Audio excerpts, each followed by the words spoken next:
Oh, I see us. Oh, there you go. All right. There we go. Oh, beautiful. I hear us. Testing 1, 2. So can you hear over there?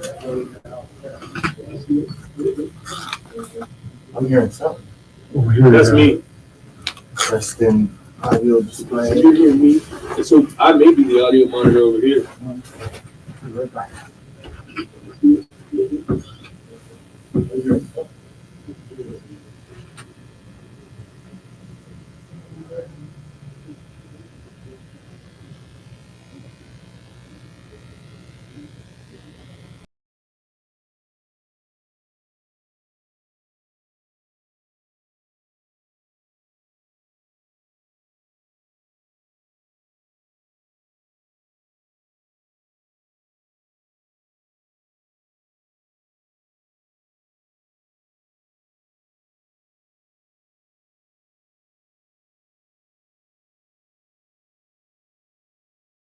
Oh.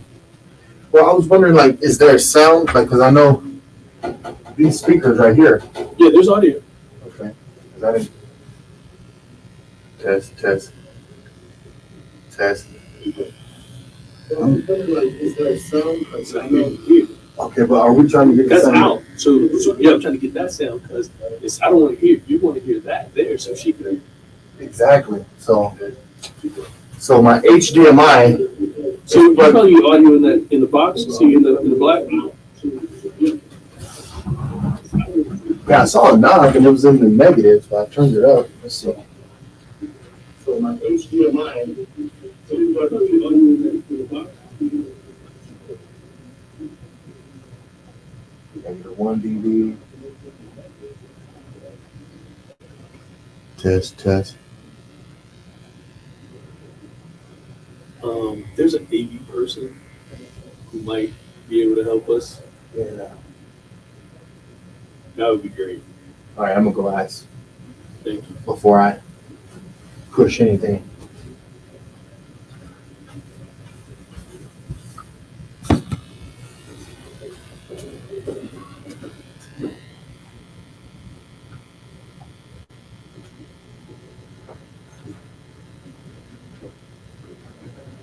All right. I'm trying to figure out a graphic or something I can put. Graphics on the screen. Well, because I got that chair. I'm trying to. Is it just gonna be me in the chair, and then are we gonna pull back when it's like me and Kevin? Like we have to be like me and Kevin. Yeah, he'll pull back into both of you guys. Oh. So that'll be a 1 shot and a 2 shot. Can talk to each other. So y'all be sitting there together talking now. I got a shot. Then I have. Because we have a little bit of a touch panel on the back wall there Oh, that has some controls for this. okay. You may see, I don't want to get near your. No, I understand. But you may Oh, just. yeah, the touch panel is Yeah. on. I remember that last time. Yeah. Okay. So I think that may have a volume control. I remember. And Okay. if not, then Michael might. Yeah, these He should be guys. here shortly. Okay. What time did you guys? We go live about a half an hour. Okay, he'll be here before that. Okay, thank you. But yeah, I think. Oh, there we go. Is it doing anything? It doesn't look like it's. Oh, look, HGTV. Maybe it's, oh no, look, rack input. Okay, so it is on the rack source. Awesome. Oh, there we go. I saw it moving up. Yeah, so maybe that might All have, right. maybe that might have done something. If it didn't, let me know and I'll try to get Michael in here as soon as he gets here. All right, perfect. Thank you. Test, test.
Welcome to Black History Month, celebration from Los Angeles Live. We're joined with Jeff Thompson and Dana Womack, entertainment. Celebration from Los Angeles Live. We're joined with Jeff Thompson. Let's do it one more time because let me record.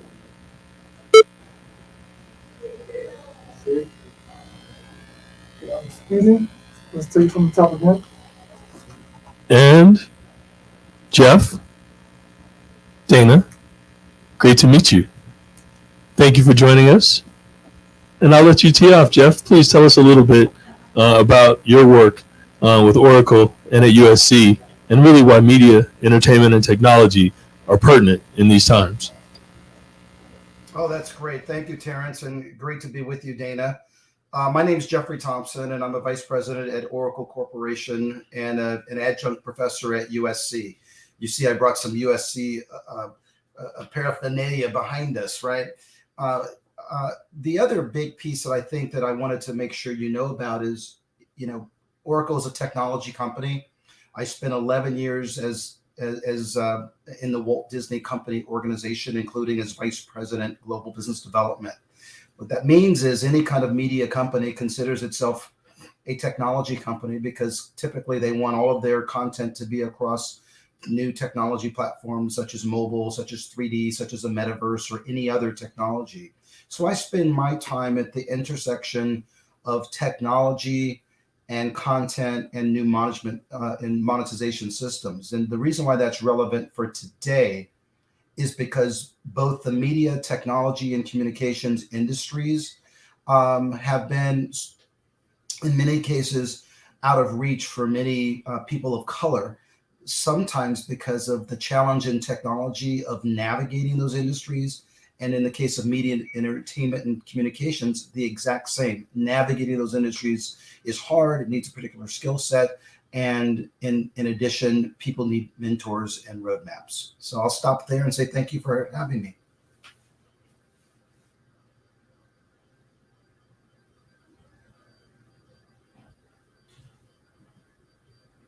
Thank you, Jeff, for joining us. We're so honored to have you. Going into this, I just first want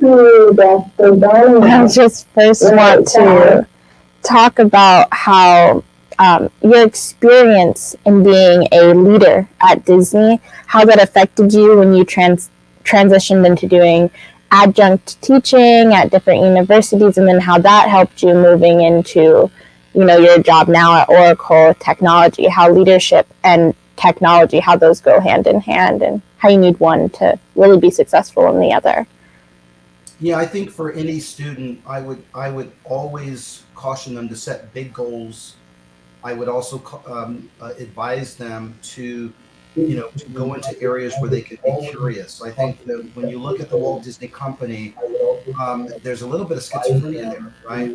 Most people feel like they know the Disney Company simply because they know the Disney brand, or they know the Disney theme parks, they know Disney movies. However, find that most people don't know that Disney was one of the first media companies to stream, that Disney was one of the first to own a patent on Blu-ray disc. That's a technology that I launched with Disney. And not just that Disney was a content owner, but they owned and had a very influential part of the content and the distribution system. So what I learned is continuous learning is super critical always. Getting into areas where the market is going is another area that is very important that we typically, don't typically think about. Many times we've been, not as involved or invited into particular areas. So by the time we get invited in, those areas have been sort of grown over. And so I always tell my students, and I tell people that I work with, that the fact is you want to be going where the puck is going, not where it's been. So you want to be looking at what are those new monetization systems, what is happening with mobile technology and content, what is happening with the metaverse, where you will see growth and a different way to monetize, meaning make money off of or build a business around different platforms that will be coming. It's almost if I told you, hey, right now in 2022, are you going to invest in an Apple iPhone or are you going to invest in a website? Well, first you need to do both, but you probably want to go with whichever one is going to grow the fastest and be the most influential around the world and in the United States. Dana, I'll turn it back to you.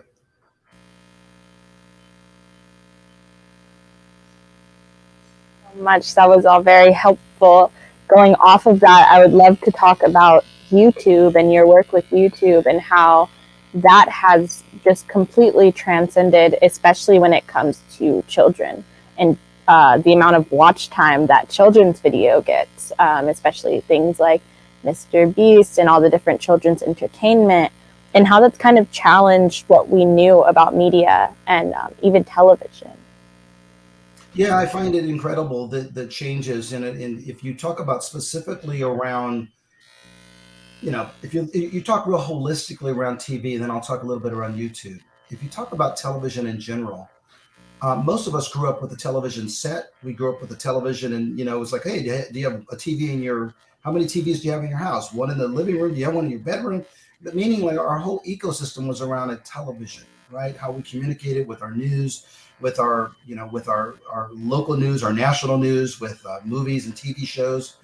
And there's about 300 million TV sets in the United States.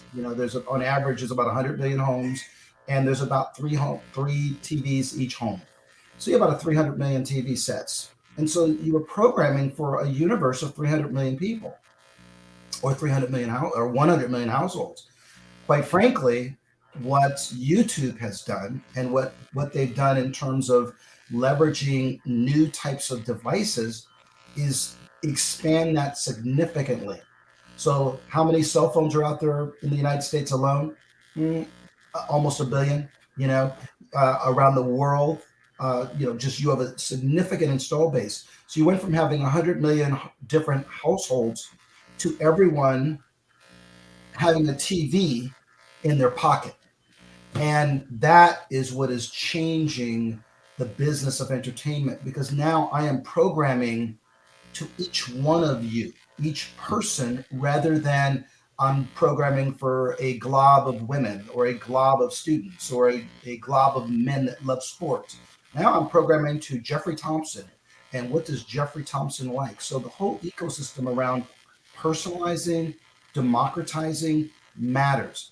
What YouTube has done by allowing for content that is not just professional content, but also user-generated content, it's allowed sort of the democratization of content.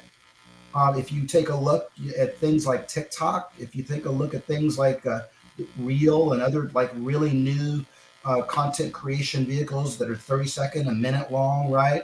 Stories that Snapchat started. It all started with YouTube starting that environment to get people used to like creating their own content and uploading it. The byproduct of that is that it's allowed for literally millions of people to put themselves on their own personal television. It's put themselves in their own areas to not just create content, but also to be seen and heard. And what that's done is it's gone back to the typical broadcasters that have had to expand exponentially. And I don't know if you've noticed, but in the last 10 years, there's been an avalanche of new types of content, diverse content that's shown all around the world. One of my favorite shows is on Netflix that was literally done in France with the lead character as an African-American guy. That would have never been possible or become mainstream 20 years ago, because we were programming to a small universe generally of folks. And now that democratization, meaning significant numbers of content and content offerings, is allowing new people to get into the market. And I'll give you one example. Since I left Disney, I produced 5 television shows.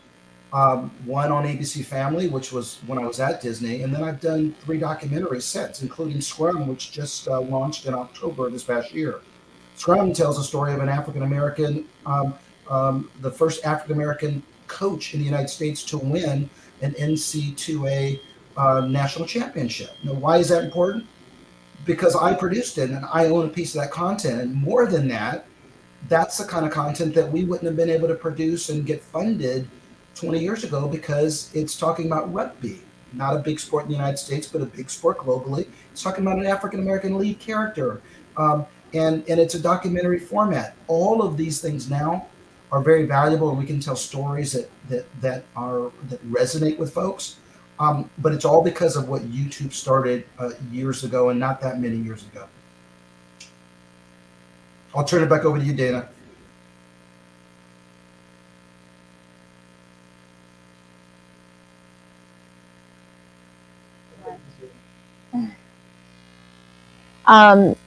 Jumping off of that, I really want to touch on what you said about TikTok and how TikTok has changed the way for even YouTube and Snapchat, how Snapchat and stories and just short form media has really changed even how we view long form media, how people have to react to, people losing the ability to pay attention after 60 seconds, scenes having to cut super quickly to match up with the fact that we're watching these TikToks that are 1 minute each and only up to 3 minutes, how that's just affected media in general. Yeah, it's funny because, when I talk to students or when I'm talking to professionals in the media sector, I always talk about the importance of always following where people's eyeballs are going. No matter if you look at any good entertainment company or media communications company, they're always studying every aspect of what people are doing in their spare time. Are they watching the news? Are they watching a television show? Are they playing a video game? Are they doing TikToks? Are they creating their own videos? Or are they shopping online on Amazon? So knowing what people do with their habits and the trends that are taking place with people, that is super critical in determining not just what to invest in, but what people are doing and what they're interested in. And so when I look at TikTok is interesting because if you look at the last quarter of 2021, meaning the last year, the last quarter, but last year of 2021, TikTok was the number one growing technology vehicle for video, number one. And guess who's number two now at the time? Number two for growth is YouTube, meaning Google. Number one now is TikTok, not in full, but in growth. And we always want to look at what's growing, what's trending, because that tells you sort of where people's habits are. TikTok is a phenomenal property in that it spins off a lot of information, it spins off a lot of data, but it also showcases a quick and easy way to entertain, not just to watch others entertain you, but also for you to be involved in that game and entertain. The backside of TikTok is also very important, as it is with all the platforms, and that is that it tells advertisers and other people that want and organizations that want to influence a consumer, it tells them exactly what you as a person are interested in. It tells you your behavior online and these kinds of things that add to business profiling and just in determining influence. And so TikTok is doing that in a big way. And if you look at what Meta, which is the new name for Facebook, they've started copying. They've released Reels, which is really fast growing for Facebook. They've released Reels to compete against TikTok. YouTube is doing a lot more short form video in order to compete against TikTok. So you always want to be finding out where are those eyeballs, where are they going, and where's that advantageous to you? I spent, just before I got on this call, I was on a call with some experts, and we were talking about the metaverse and the importance of, as that ecosystem develops, it's important for young people to know, okay, how do I use this? What do I use it for? How do I monetize it? Meaning, how do I create businesses around it? How do I engage and create content for it?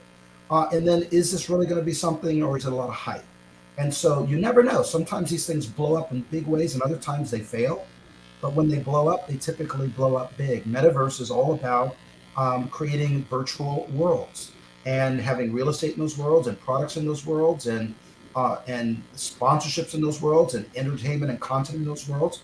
And if you can imagine, if you look at TikTok or if you look at any other entertainment company, they're interested in the behavior of the consumer. Well, you think Disney with Frozen, Disney with a Star Wars franchise, Disney with a Pixar franchise. You think they want to have a situation where people can go in to their little personal frozen world and enjoy all the fruits of that? And it's something that technology would not allow, but it is allowing for now. So I say that TikTok is representative of everything about knowing and becoming an expert always in what's next. What are the new technologies? How will they shape us? How will they change us?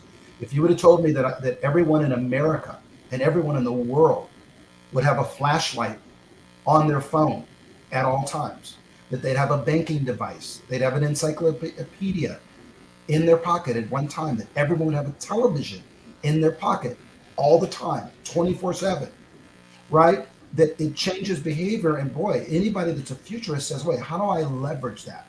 How do I take advantage of that? Making those conveniences and making, leveraging that and making it so people can, one, make a living and get new skill sets in that environment. But also, you always want to go where the wind's at your back, where the growth is. And you say, if I were to tell you, like now, would you go back and invest in iPhone? Would you go back and invest in Netflix if you knew that streaming was going to be the big thing for the next 15 years? Everyone says yes in hindsight. Well, start thinking ahead to what's next from that as they grow. What's the next evolution of growth? And TikTok represents that right now. And I asked you, what's next? Because there's a bunch of what next, and we have to continue to have our eyeballs ready for what's next.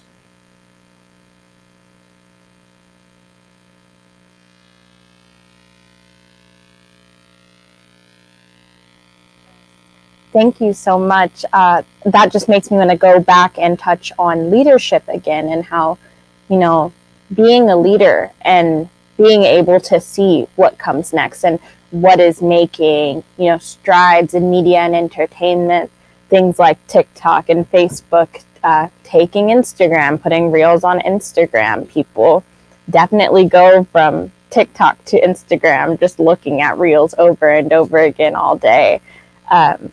And how that is affecting ads, and how that is affecting people when they're thinking, how do I want to promote this product? Are we going to use a TikTok, or are we going to use an Instagram reel? Are we going to use both? Are we going to make it 1 minute, 2 minutes? I know TikTok has a version for 3 minutes, but Instagram doesn't. And maybe because Instagram knows that short form video, anything under 1 minute, is what's going to promote and do best in terms of advertisement. I know Instagram also is mainly focusing on shopping, not really video content as much, because reels really are making that a core thing.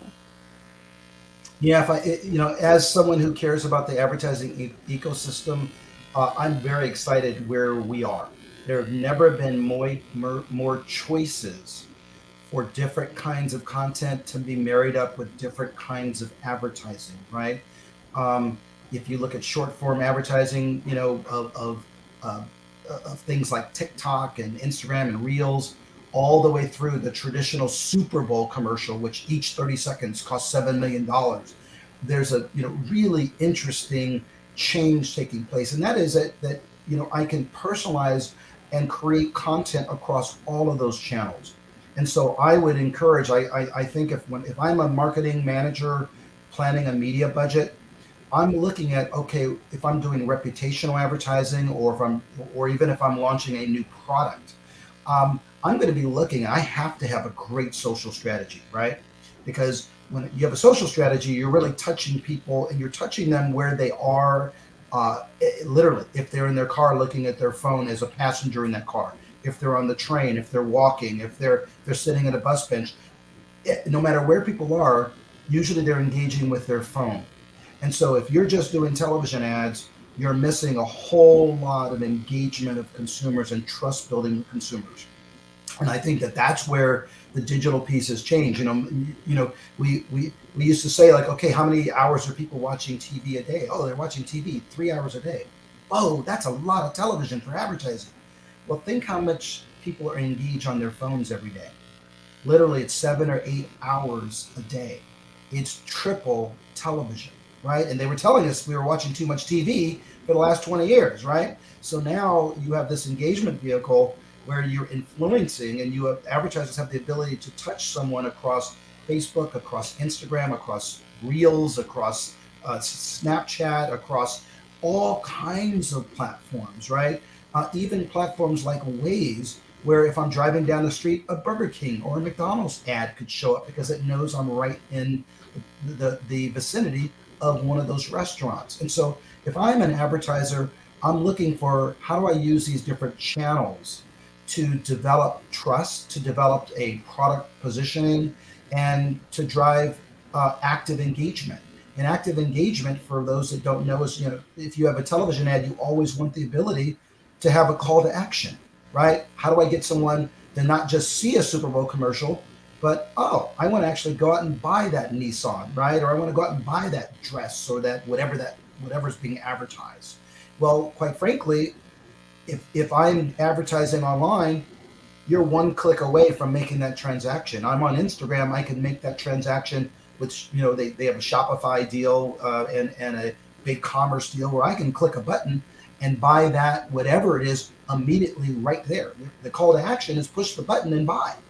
And so that is a significant change as to compared to how television and radio advertising, which was all about entertainment, promotion, sports, but the call to action, you couldn't just make the purchase by watching television. You had to go into a store, you had to call a 1-800 number, you had to do something else. Now with digital, I'm able to make that transaction immediately. And advertisers love this, and they love the exploration that it makes. And I'll tell you, it's opened up the opportunity for a lot of additional people to be in this business. Because let me tell you, when you start looking at people of color in the United States and even around the world, we set the tone in many cases for trending in fashion and what's next. And having a very good ability to study that behavior and leverage that behavior and target that behavior really aggressively and upfront is really important and is really optimal for the industry. Hope this has been a helpful answer to you, because you hit one of the areas that I'm very excited about, and that's the change in advertising.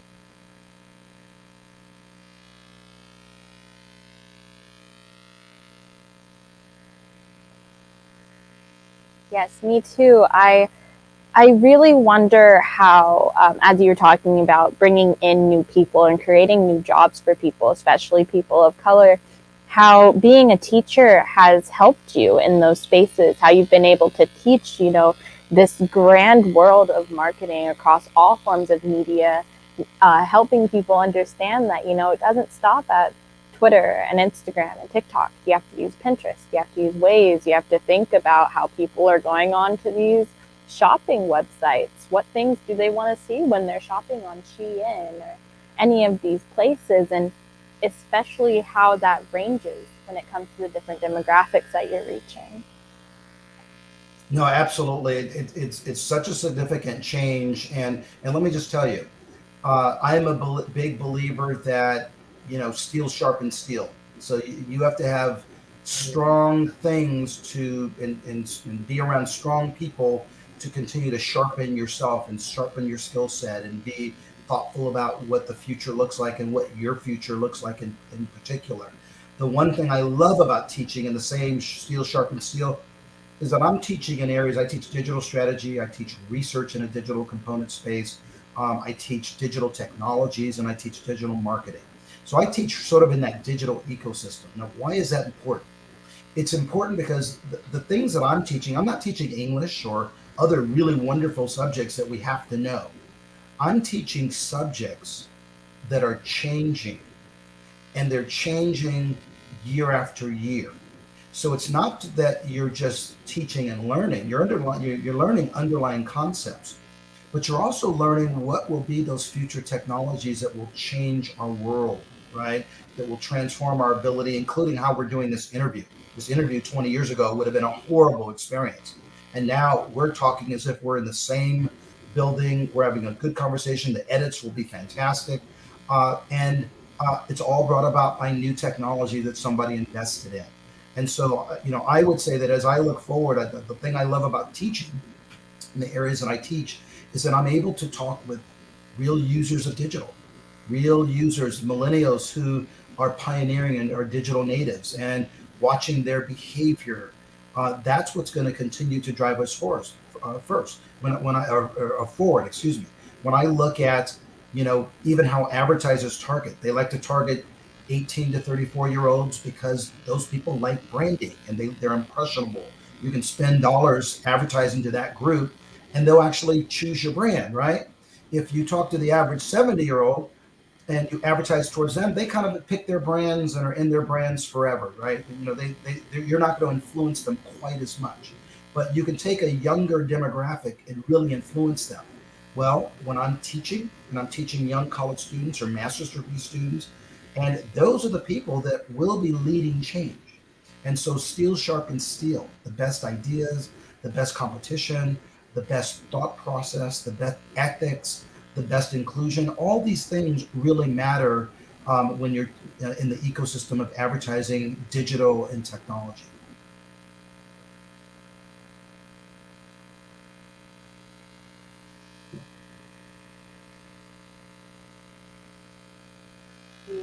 That was a great answer, and I think that teachers are so important, especially as we start thinking about how we're going to help our future generation.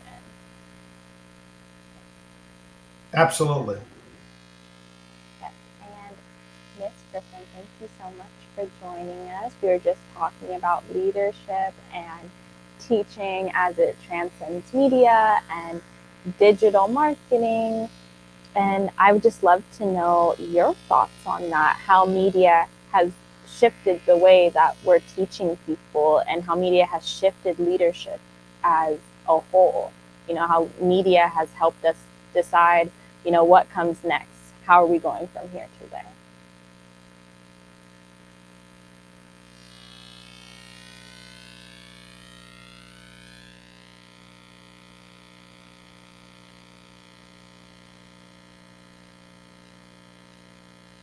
Uh-oh.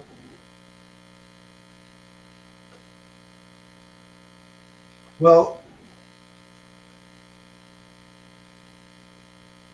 Dana, I'll take your lead.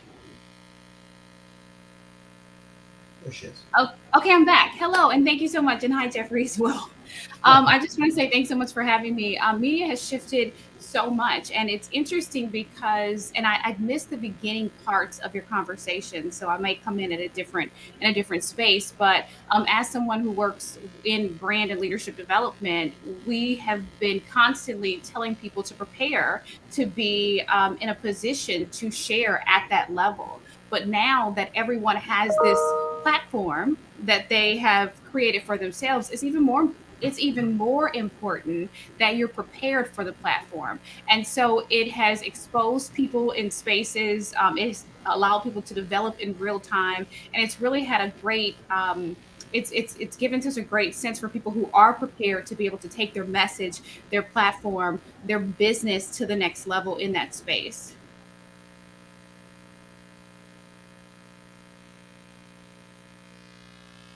Are you able to hear me? I know you kind of went out for a minute.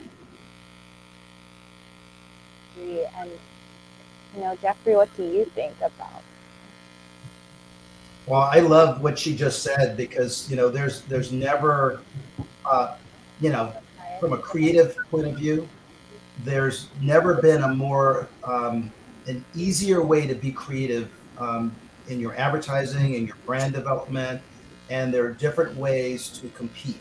And one area that I would just remind people is that if you look at the big brands, and I grew up with big brands, Disney, and Marvel, ESPN, the big brands of entertainment that dominate their fields. And in order to engage and compete in that space, you have to have leverage, right? And your leverage is you got to join one of them, right? Same in music. You needed to join, make it up, Sony Music or Universal Music to have your music heard. Well, if you think about it from a leadership perspective in media now, there are so many companies that are leveraging tools, e-commerce tools, branding tools, advertising tools like TikTok, Facebook, Instagram, and others, YouTube, and they're able to create their little brand, brand of shoes, brand of eyelashes, brand of brushes, all kinds of, and actually compete against much larger competitors because they can get exposure to the marketplace, and those consumers have the ability to purchase. So I've never been more excited. And from a diversity point of view, that allows, most of the time when you're talking any level of diversity, you're talking about, okay, here's our big category, and then here's our diversity category. Well, now when I'm looking online and I'm looking at these audiences, I can customize my plans and really target heavily individual communities at a very depth level. And I love this new capabilities. And by the way, I credit Netflix, I credit Amazon, and I credit Hulu in particular for creating much more diverse content and producing that and getting that on air, because that's also allowed for different kinds of stories to be told and different advertisers to jump on board with those different kinds of stories. That wasn't always the case when you had big Sony, big Disney, big Fox, big BBC. Every once in a while you'd have a diverse storyline. But now I can go to Netflix and I can see all the content I want for almost any community I want to target, or any community that wants to be entertained. And I love just where we are right now. And I think it's so, just to add to that, when you talk about story matters. When we're talking about branding, story matters. For us, most of the time that we spend, yes, we help companies and corporations and that type of thing develop their brands, but we have a program called Discover the Brand of You, where we are literally helping people discover their executive brand, who they are, why they're brought to the table, how they're able to tell their story. So that, when teaching and talking to young adults is so important, and even young professionals and executives, helping them to understand you don't just work for the company, you're working with the company. We help create professional partnerships. So how am I a partner in this space? Well, you can't just become a partner. You have to come with a part of that partnership to the table. You need to know who you are, where you're going, why you're here. And it's not enough to just take a job, but to understand your mission and why your mission is so important for what your partnership is serving. And that's one of the things that's so important in leadership development, is to understand how your mission is aligned with where you're going. So no matter where you go, you are still aligned and your brand is represented because it's true to who you actually are and where you're going to go next. When we're talking about building the brand and building a legacy, it's how do I build this legacy? How do I build the brand of my legacy? Well, you have to create supportive systems. It's not just about you being an effective leader. I'm so sorry. It's not about you just being an effective leader. It's about you creating structure that's going to still stay when you're gone. So I always say, if you're not leaving a legacy, you're just leaving. But what are you leaving other people with based on your particular brand? And how do you make the brands that you work with better? Well said. Absolutely. Thank you.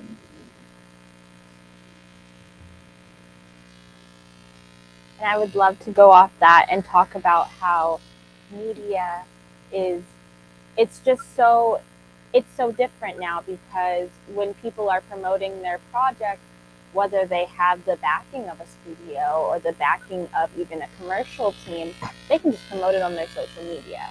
Someone can start a makeup line, like Rihanna can start her makeup line, and she can just post about it on Instagram and she could sell it out.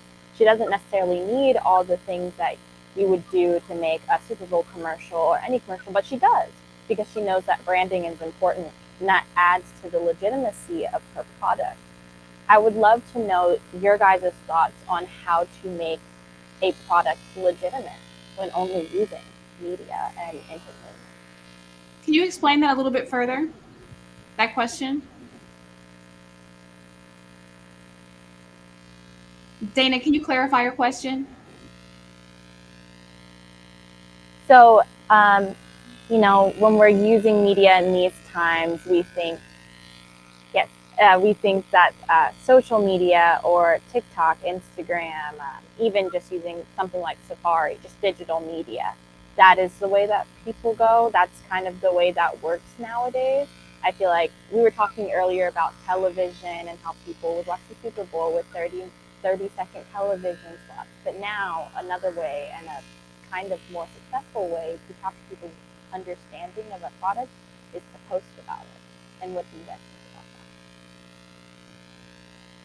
that? Yeah, it's funny because I think you add,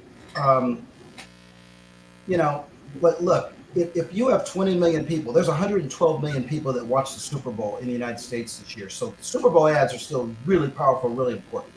The difference is now if I'm a campaign strategist, I can leverage a whole lot of other tools to personalize and get deeper and more intimately connected with that audience. And I think that's, so I want to be clear. Television is still a big, powerful vehicle. It will remain a powerful vehicle when you have these large events where people come together, right? It's not just the number one viewed program in the United States. It's the number one viewed Super Bowl, the number one viewed program in the world for women. And so that's very interesting. So, it brings in a much wider audience, even than a regular football program. So where I'm going is, when you look at the other side of this, these other areas are where the growth is from, to personalize. If, and think about it for a second, if I'm Amazon has Amazon Prime, so if I'm looking at the data, I can tell of my 7 million, make it up, subscribers, and I'm just making that number up. But if I have 7 million viewers, I can tell what they're watching, how long they're watching, what they're rewinding, what they're binging, what categories they watch. But also, Amazon also has a browser. They have Amazon.com where I can actually browse and determine what things does Jeffrey Thompson need in his household. Mm-hmm. What is he interested in personally?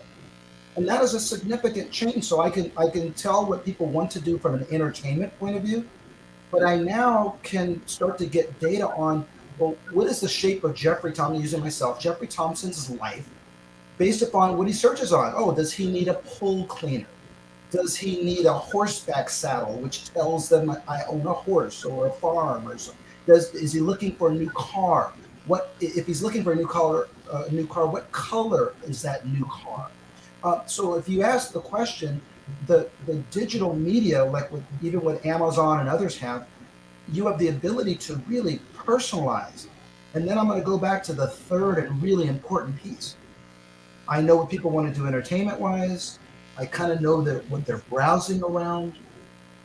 But now I have their credit card, and I have their address. And they push the button and can buy whatever I'm selling them immediately. That is a significant game changer. It's the reason why Amazon is now always neck and neck with being in the top 5 of most valuable companies. But others are doing the same thing, right? Netflix does some of the same things. Disney is attempting to do some of the same things, and many of the other media companies. YouTube started all this, right? But the others, TikTok and Instagram, they're all sort of doing some version of it. And so where we go and where we are with it, I think that there's a lot of leadership abilities. One thing I tell everybody that I teach, you need to be a product expert. You need to be an expert in the area you're in, whether it's marketing, finance, legal, HR, whatever it is. But let's be very clear. Whatever industry you go in, you need to become an expert in that industry, right? And you want to add value, become an expert well beyond just the media and the marketing. What's causing that industry to grow? What's limiting it? What are executives challenged with? And that's how you start to gain value, as not just in the expert category you're in, but well beyond, to understanding how you become an industry expert and add a different kind of value as you grow in your career. Absolutely. I love what you said, because it really is about learning the language of the business, learning to speak the language of the business that you're in. And there's been such a shift in the mindset of gaining data. It used to be you'd have to survey people and it was a favor, right? Oh, I wonder if they'll tell me this information. And now, because of how media has changed and social media has changed the game, it's really a tailored approach. We're asking you this information because we want to know what it is that you're really interested in. We want to make sure that we tailor our needs to what it is that you're doing. Sometimes it's a bit scary, the fact that it's so tailored that now it's popping up on my phone, certain things with music. But it really is, it really takes that branding, that marketing to the next level. And it's interesting because oftentimes when you mentioned the makeup line before, Rihanna has a whole team that has decided that they would help her with this whole branding. But oftentimes people want to market before they brand. and there is a difference. And before you get into that whole marketing space of social media, you have to make sure that you're setting up your brand before you're advertising it. Oh my God, you just touched on something I think is so great, and I'm just, you're not, no one asked the question, but and you're getting at it. It's called. Thank you. Oh, did I hear some noise there? But being It's authentic. feedback on I'm hearing you after, but I'm listening. Okay, well, I apologize, but it's about being authentic. Sorry, we need to wrap up here on the other piece. So thank you so much for joining, and Dana, thank you so much for your participation.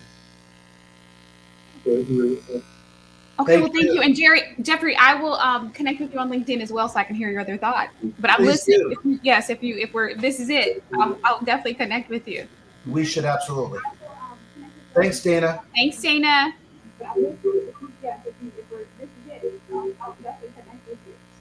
Thank you so much. Thank you for joining us. You're welcome. Okay, bye-bye. Bye, everybody.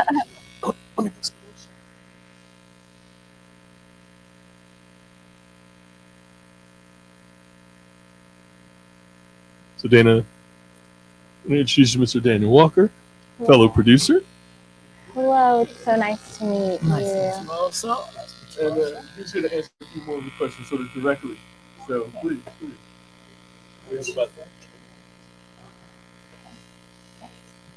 Thank you. Thank you so much for being here. Directly here. Yes. And where am I looking? The camera is right there. We can look at each other. It's fine. Thank you for being here. Before we were talking about media, entertainment, and how leadership and, technology has just completely changed in today's entertainment age. And we started off talking about teaching and how teaching can really help influence the way that we shift and change our mindsets when it comes to this new age. So what do you think about the access to technology and how we would teach that to an incoming generation in terms of the new wave of entertainment? Interesting that you would ask me that. So my name is Dr. Daniel Walker, and I run the Long Beach Indie International Film Festival, but I'm also a professor. And one of the things that we do at Long Beach Indie, and it's been the connective piece between myself and Kevin Clark, has been this issue about pipelines. And how do we try to create pipelines for our youth into these beautiful careers in entertainment, media, the arts, digital media, all those things. And so when we start talking about teaching, one of the things I'm really concerned with is what the K-12 system looks like in terms of teaching and preparing. And even at the Cal State, UC, and the private college level, what does that look like in terms of the teaching? And I think part of it is we have to teach the holistic thing about being a creative entrepreneur versus just the issue of being the specific skill, right? Yeah. We tended to, in the past, you can imagine somebody said, be a screenwriter, right? Mm-hmm. Be a screenwriter, be a producer, be a lighting tech, but in reality, right now, it's like you have to kind of learn so many other pieces because they make your life easy. The whole issue of technology. I have a big thing for me in my company that I try to only spend 2 hours a day on the phone. 2 hours a day, like working at it, like the thing. And of course, I'm at a different level because I've been working at it long enough, and I'm in a period of manifesting the seeds that I've put in the ground years ago. But everything else I say, I can manage things all around the world because of my phone and because of these apps. I have designers who I've never met in my life who design things for me, sound people I've never met in my life, right? And so this issue of teaching us how to not just access technology, but how do we make technology make our life easier? How do we allow ourselves to expand and exponentially grow our brand, our product, our service, because of the fact that we have these technological innovations that allow us to, you know what I mean? Like me and my girlfriend always talk about this notion of like collapsed time frames, right? Because of the fact that we have these apps and these ways of communicating with each other through technology and innovations that allow somebody to punch in on a, on a production, on the reel, the fact that we can do all these different editing things. Without technology, to move into this world that we're into right now is really, really archaic. and it won't do anything for you. So we have to do our job, K through 12, community colleges, universities, of talking about the real skills that people need on the other side, but also balancing that with these beautiful technological pieces, which are not technological, but qualitative pieces. The notion of storytelling. What does that really look like? You can do all this technology, but the core of everything that we do in entertainment media is storytelling, right? So keeping up on the technology piece, but also making sure that people care about stories. Right. I completely 100% agree. I went to school for film and media studies, and storytelling was kind of at the center of everything that we learned. Going off of what you said about just this ever-growing, you can't go into it without knowing anything about technology. I think that transcends just media and entertainment. I think that's everything. I think technology has become such an important skill that everyone kind of needs to be like sharpened in on, whether it's just, learning Microsoft Excel sheets or learning how to do a simple poster in any like editing software, just learning how to brand. Branding and technology, I feel like, go hand in hand. What do you think about that? Well, I think branding goes with life. Mm-hmm. All right. So just as some of the speakers you had on before talked about, you need to get to the brand before you get to the marketing. Okay. But you have to know who you are and what you want to do, because otherwise you end up going all kinds down directions that make no sense just because you're trying to chase a dollar. In essence, reinventing yourself for every job description or opportunity, as opposed to saying, this is who I am, putting that out into the world. And so in that case, the technology piece is important because, one, you can find out more about yourself, right? You have the ability to get deeper. Let me rewind a little bit. So my brand is, I'm Dr. Daniel Wolf. I'm a storyteller and social change agent who uses history, spirituality, and the arts to bring positive change to the world. So that's my thing, right? And it's crazy because as I look align and you look at all these technological pieces and devices that you have that can help you in this journey to be able to do it, it still goes back to, but what is my brand? You know what I mean? What is my brand? I'm an educator. That's a thing for me. So when people see me, right now, that's going to come out because it's just who I am. I'm a social entrepreneur. That's just who it is. So that I now reject things that don't look like me. They may look money-wise like me, good. Y'all maybe like, there's some cash right there, right? This is beautiful. But the reality is I can't go down that road because it's not true to my brand. It's not true to my brand. It's going to take me in a direction I don't want to go. Technology won't help that. It'll only exponentially exacerbate that problem because people will think of me as someone who I'm not. And that's the last thing you want to do. I always want to be able to walk in my essence. Like if somebody sees me on the street, they know I'm still that same dude. So that's really what your brand is. So if I can look at you on a coffee table, in a restaurant, at a bar, down the street, you are still the same person. So I'm still talking about stories. Always going to be there. You see what I mean? I'm going to be a social change agent. That's just going to be there. And it's always going to be using history, spirituality, and the arts to make that happen. That's just going to be there. So the technology can expand it, but it can also sometimes make you follow other people. And that's not you. And you need to realize who you are first. Yeah. So branding comes first, especially when it comes to leadership. Having a brand is way more important than understanding because people can always teach you. People will always be there to teach you what you need, but people can't teach you how to be yourself. Yes. And leadership is a different thing, right? I mean, leadership is leadership, right? Yeah. And so you see all kinds of people try to create themselves as a leader online, but it's not what you are. Right. Doesn't mean that you can't become an online leader because people are, right? There's been all kinds of social justice movements in the last 10, 15 years that have been exponentially, their reach, their broadening, the knowledge of them has increased because of social media. I'm not saying that because there are people who can work that out, right? But at the same time, you can't go and perpetrate the fraud, as we used to say, put yourself out there as some leader. You still have to be able to gain the hearts and the minds of the people, right? And that's about what you do, not just about what you post. So. Yes. And speaking of doing and posting, people can present themselves as a brand and they can go out and get the job. But a lot of times what we post can really impact our jobs and our work life and what we end up doing in our future. A lot of times the internet can end up like kind of destroying everything that you built up and everything that you worked for. Well, I would say this. There's two ways in which I look at this. Because one is, so I'm a historian, and because of the fact that I work in that field, there's a lot of engagement, especially in the past few years, about historical monuments, about historical, the way we tell history, this telling of history, right? You can even talk about debates people have today about critical race theory also. So it's debating, can we tell stories anymore? You get me? You know, that which is crazy, right? And so sometimes when you think about the internet, you look at this big behemoth that's out there, right? And you post stuff that is not you, it comes back, right? And but it also comes back in a good way. If that's just who you are, I say that because I was consulting for a school district, and someone asked me a question about what I feel about these monuments, and they really wanted to say that we need to preserve these Confederate monuments, but they were couching it in this really interesting conversation about, are we losing history? Now I know that I've written articles about, I've been online about all, so I got to go back to who I am, right? I got to go back to, no matter what the context might have been, the reality is I got to go back to who I am. And what am I? A person who says this stuff is junk, right? You know what I mean? And so I have to stick with it. I can't change. And that's why it's so important to be yourself, to walk in it. If you like a glass of wine at 6 o'clock in the afternoon, you should post that you like a glass of wine at 6 o'clock in the afternoon. So if somebody sees you with a glass of wine at 6 o'clock in the afternoon, they understand that's who you are. You get me? You can't walk around with this confining notion of who you are. You got to truly be yourself. So if there's anything I could give anybody, it is be yourself. Your stories are your stories. Your community, when you tell those stories, the world will then gravitate towards the stories. You don't have to pick a story somewhere else.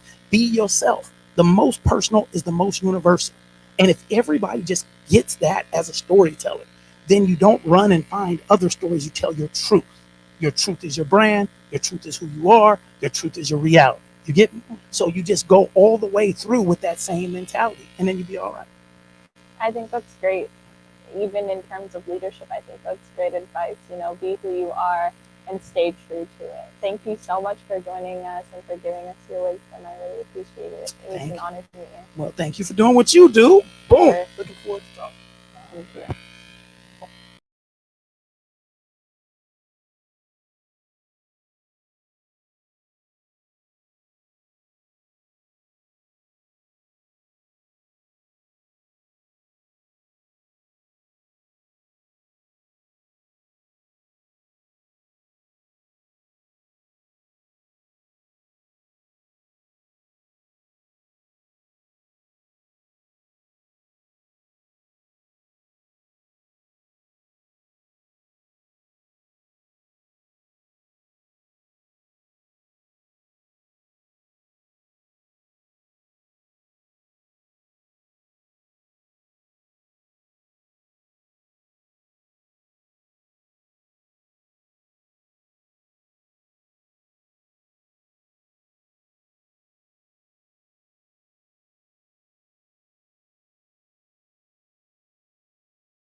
Thank you so much for joining us, Mitch and Kevin. I'm very excited for this conversation. I'd like to really jump off and start talking about. Oh, actually, I think. Yes. Okay, I need my microphone. Yeah. I look like my mom. Okay. Hello. Thank you for joining us, Mitch. I'm so excited for our conversation on mentorship and what it takes to be a mentee and the good traits of a mentor. Starting off, how would you say mentorship got you to where you are today, and what has that been like? I think mentorship is always a unique thing. Definitely when you have guys that you look up to as doing the right thing, especially in business or how they carry themselves outside of business. Mentorship is very important. I think with us being professional athletes, sometimes the parents kind of turn over their kids, and we're kind of like their mentor. But you have to make sure that you follow the right mentor in certain situations. But I think it's very important to have, especially in the young kids' life. Yes, I played soccer for 10 years. I played competitive soccer. I was the highest level you could play, and it taught me a lot about leadership and how to be a leader, even if you aren't, the team captain. Right. Everyone on the field is a leader, and that even transitions into media and entertainment. Yes. Especially if you want to drive your own career, you have to know how to lead yourself. And a lot of times that you need a mentor. You need someone who's done it before. Exactly. How would you say, in terms of being an athlete or even going into the digital media space, what are the best ways to go about finding a mentor? Yeah, in this space, it's like anything else. It's very difficult because it's brand new, and in this digital space, in this meta world, and the crypto world, and our world is really changing as we speak. The whole ideal is to search, just like anything else. If you want to be at the best school, you have to kind of research and try to find those things. Very difficult to find. It took me 3 or 4 years to try to find the best niche for me that I can learn on the fly. And because there's so much information that you got to have in this space, and it's steady growing, and so some of the lingo that you don't know, you have to kind of just relearn. And that's what it's all about. If you want to actually be good in something, you have to really kind of work at it and study it. You just can't wing it. It's almost like being a mentor for yourself. Like, no question about you got to do it for yourself, right. and that would make you a good person that someone would want to train. Right. Someone sees Right. how hard you're working, and Yes. then they want to help you out. Yes. That's normally how. Yeah, it I goes. think for especially for the young kids, you gotta understand that sports kind of bridge you or actually kind of help you in every different field, especially in the business world, because you're gonna have a lot of no's. You're gonna have a lot of people turning you away. Just like in sports, you're gonna have some bad games. Right. You're gonna have some bad months. You're Right. gonna have some bad weeks, and so it's all about brushing yourself off and really kind of focusing on what you really and truly. If it's something that you really and truly want to do, you have to continue to keep practicing it and try to be the best you possibly can. I think that's very important, Yes. especially in the way that sports translates in this digital space. Someone falls down. My sister's a competitive soccer player. She falls down and she gets right back That's up. right. And if she doesn't get up, it's one of those we're having a few bad weeks. Exactly. We gotta get ourselves back out there. But a few bad weeks don't break an athlete. That's right. And I think that translates the same here. Yeah, and it's all about teaching, and it's all about learning. And I think if you put learning and teaching, or it's just like when you're going out for a sport and you're trying to learn a different move, you have to put time and effort to it. Right. It's just it. I think it's very important to do the work in the dark so you can show out in front of everyone. And so if you do the work in the dark when no one's watching you, You have confidence, and like anything else, to overcome some of those obstacles you're going to have. Because in business, I tell you, I'm in my 50s, so I've had some bad deals, and I had some good deals, and you still got to, each and every time you have to truly kind of learn what you're looking for, what to watch out for, uh, and there's a lot of things out there. It's just like anything else, you just got to really kind of protect yourself. What advice would you give to young people who would come to you asking for mentorship and guidance? What would be kind of your first piece of advice to them? Well, first thing is that, if we look at, the world in general, and it's a big percentage of people really don't like what they do. Okay. And you got to find out something that you really truly like what you do, because then that's when you're going to put the most effort to it. I know a lot of people are in a job for just being in a job, and that's cool too, until you figure out, until you make a little money or do whatever you need to do to get into something that you really want to do. So for me, I just saying, if you got to find something that you like, because if you find something that you like, then it's really not work for you. It's really just, educating yourself and like, hey man, each and every day, I want to learn more. I want to do more.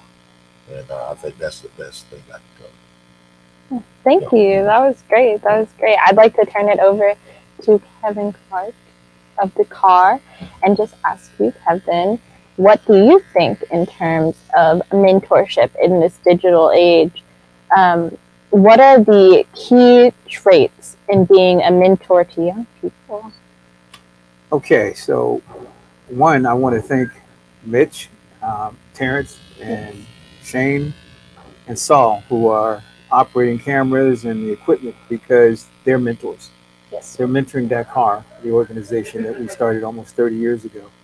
So it's not just mentoring a person, it's really volunteering and giving your time, your energy, and your heart to something that you believe is worthy of your time, your heart, your effort, your name.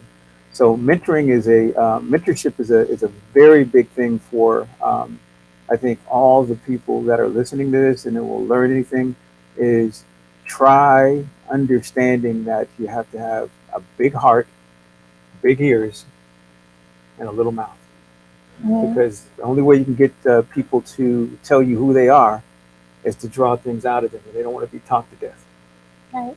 So you got to figure out how to relate to them and how to be open and welcome them, with body language, just with access to who you are. And that's not for everybody. So I would say that mentorship is a science that, if you do it well enough, can become an art form. Yeah. So I want to thank some people that are mentors and mentors to be, who are joining us today. First person I want to cite is a person I have not met physically. We've talked on the phone, and I'm connected with him through a project connected to Kareem Abdul-Jabbar. His name is Kyle Mays. So I want to see if we can have Kyle, share a little bit about how mentors have helped to shape his life. Yeah, so thanks for having me on. And hey, Kyle. Hey, how y'all doing? It's Kevin. Good to meet you. At least in via video, Kevin again. So I think for me, mentorship has been fundamental to my trajectory as a scholar and a professor. And I have to give a big shout out to my mentor, Dr. Geneva Smitherman. And so Dr. G, as we affectionately call her, wrote a book called Talking and Testifying: The Language of Black America in 1977. It's been reprinted a few times. And it looks at African American culture specifically through the issue of Ebonics, or Black language, or Black English. And she was also a pioneer in creating a school in Detroit, co-founding it, called the Malcolm X Academy in Detroit long ago. So I'm very humble and gracious to have been mentored by her, and she's been and continues to be a mentor. And I was glad to hear the things about mentorship.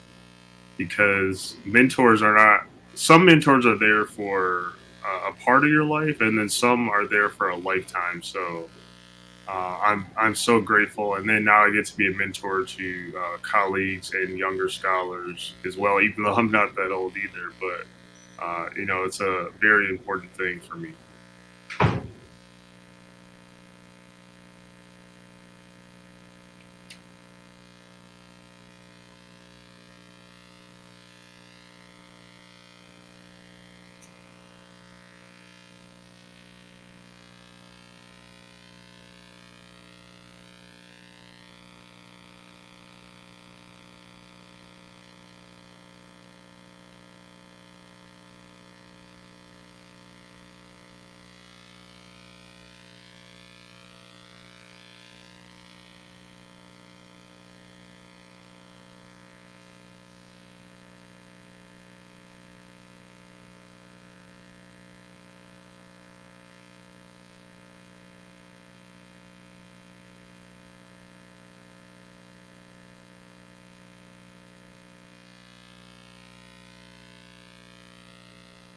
Okay. Thank you so much for being here and for meeting us. That was great insight. Mentorship is, you know, it really does help people find their way when it comes to just like finding your niche. Having a niche and having a brand is really important. I would love to know your insight on what it takes to kind of navigate that and to fine tune your brand and your niche when you're looking for a career. Yeah, I think one of the major things for young people to realize is patience. I mean, you have to be very patient, not only in your own journey, but also be willing to learn and to make mistakes. And it doesn't even matter how old you are. And for me, as a scholar, I write books. So I just wrote a book called An Afro-Indigenous History of the United States, looking at the relationship between African Americans and Native Americans throughout U.S. history. And the longer history of colonialism and enslavement. And I think there are young people who can be very impatient, not only with society, with themselves often, and willing to and unwilling to often learn about mistakes. And those things are important to do. It's important to, you know, make mistakes, but also learn from them and continue to grow. And at least in my profession, one of the key things, and I was talking to a friend today, you have to write. Um, and when I'm teaching courses, you can be an engineer, you can be a math major, history, English, African American studies, what have you. You always have to write. You have to write reports, you have to write emails, you have to, you know, always be engaged in all sorts of things, and also read widely. One of the best books I've read this year thus far is the book about Raekwon the chef from Wu-Tang Clan, right? And of course, I'm reading serious history things, but I also like to keep abreast about popular culture, biographies, and I read the autobiography of Malcolm X every summer since I was 16 years old. So for me, reading and writing in a variety of mediums are kind of essential to what I do, and I think is essential to the development of any young person out there.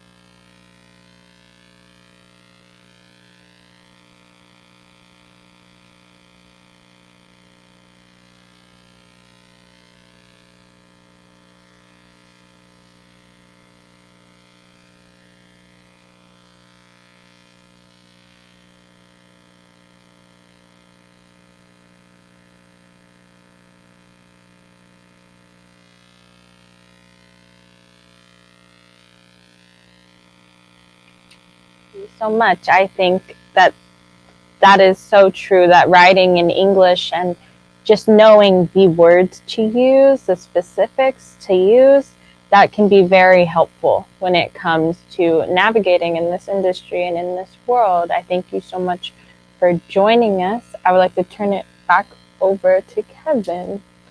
And Well, yeah, I've got a list of friends that I want to just get in and out of an introduction because they've been so important in mentoring DAKAR and mentoring my life. I don't know. There's a whole list, but Terrence, do we? Yeah. So Cal, again, man, as a new friend, I absolutely want to make the invitation to join us as we impact these students and make make this road easier for us to try and create the next generation of mentors. Yeah, let's try to make something happen.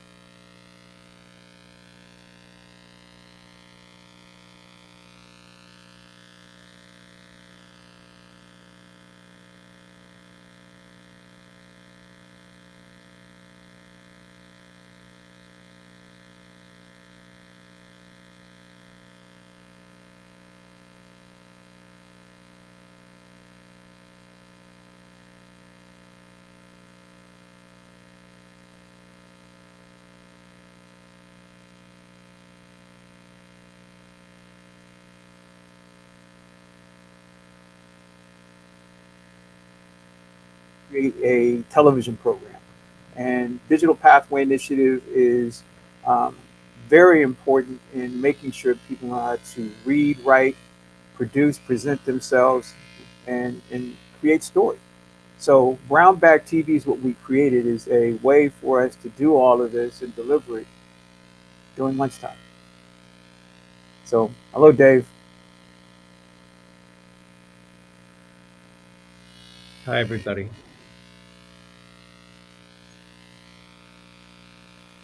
Dave, if you can.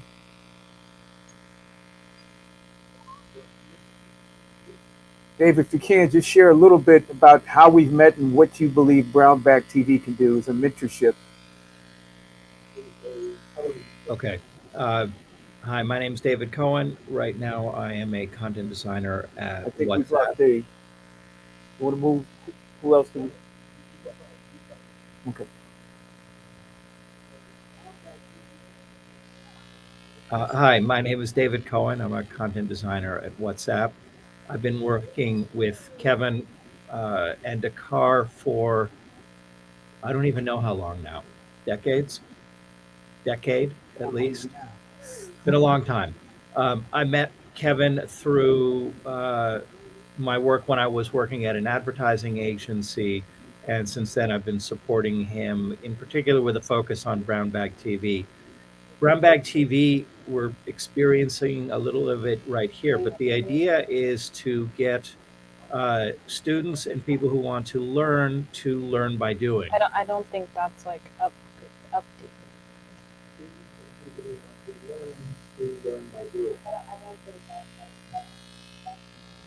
I'm stopping because I'm here. Hello, sorry, we've been having just a few technical difficulties. Yeah, I know. But I think we're back now. Okay. Did you hear anything that I've said so far? I don't know where to start again. I'm fine to start at the beginning, but I just want to know where to start. No, apologies. No. Stop, Dave. This is the world we live in right now. Okay, let's go from the top. Hi, my name is David Cohen. I'm a content designer at WhatsApp. I have been working with Kevin and DAKAR for more years than I know. I think it's somewhere around 10 years, with a focus specifically on Brown Bag TV. And Brown Bag TV, we're experiencing it right now to a small extent. The idea of Brown Bag TV is to have students learn how to create digital media and content by creating digital media and content. So learn by doing. Depending on how Brown Bag TV is put together and who's participating, there could be all sorts of different things. But the idea is that students work with mentors or instructors to actually generate real content. So they would write it, they would tech it, film it, edit it, and then figure out ways to distribute it. This is an example of how you can distribute it, but it could be on websites. It could be on closed circuit TV. The idea with brown bag TV is that it's enormously flexible depending on who the partners are. So if the partners might be an educational organization, the content could be streamed throughout that organization. So students in a school could watch content that the students create, anything like that. And it's up to the students and the partners to determine the kind of content. So it could be entertainment oriented, it could be documentary oriented, or it could be something like today where it's more or less a one-off, but then it's generated to be used at other times. So it just really depends who's involved at any given time. But what doesn't change is the idea of students who have an interest in doing this, learning by doing and by working with people who know how to do it and how to instruct them through it.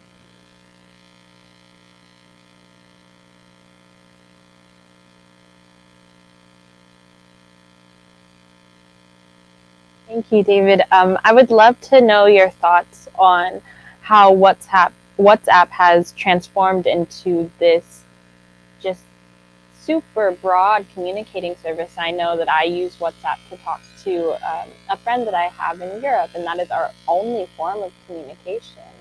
And how WhatsApp is still important in terms of digital media today, and how it's still, affecting and changing and a way to impact people's lives. Yeah, that's a great question. What I particularly like about working at WhatsApp is it is the biggest communication platform in the world with nearly 3 billion users, and it's for everybody. So we work hard in designing it to make it really understandable by anybody. We talk about, would your Indian granny understand how to work with this? So it's really a way of doing it in a way that works for everybody. It's simple to use. It's really easy to understand. And also, technically, it can work just about anywhere. So in third world countries, there isn't always great infrastructure. There isn't great bandwidth. And WhatsApp is enormously light. So that even when your internet is bad, WhatsApp still works. On top of all that, one of the great things about WhatsApp is that it takes privacy very seriously. Now, everybody takes privacy seriously, or everybody says they take privacy seriously in this day and age, right? It's just the buzzword. But WhatsApp has a special encryption, end-to-end encryption, and it was the first of the messaging apps to do this. And we still take this enormously seriously. Basically, nobody except for you and the person you're communicating with can see the content of your communications. There's some minor exceptions to that when you're communicating with a business, but that's a very small part of WhatsApp. And the company really holds this close. So as you know, WhatsApp is a part of Meta, formerly known as Facebook. And Facebook, say what you will, and there's a lot of stuff to say about it, but it's an ad serving platform. And so it succeeds by knowing a lot about its users through data and what they're doing and showing them the right ads. That's just the deal that you get when you're on Facebook. WhatsApp is not like that at all. We don't do any data sharing, and there's no ads within the app. So it stays super private, and I think that's the other thing that people really like. So easy to use anywhere in the world and super private. I mean, that is the combination that people want nowadays. They want to be able to use technology to be close to the people that are important to them in a way that feels very safe and secure.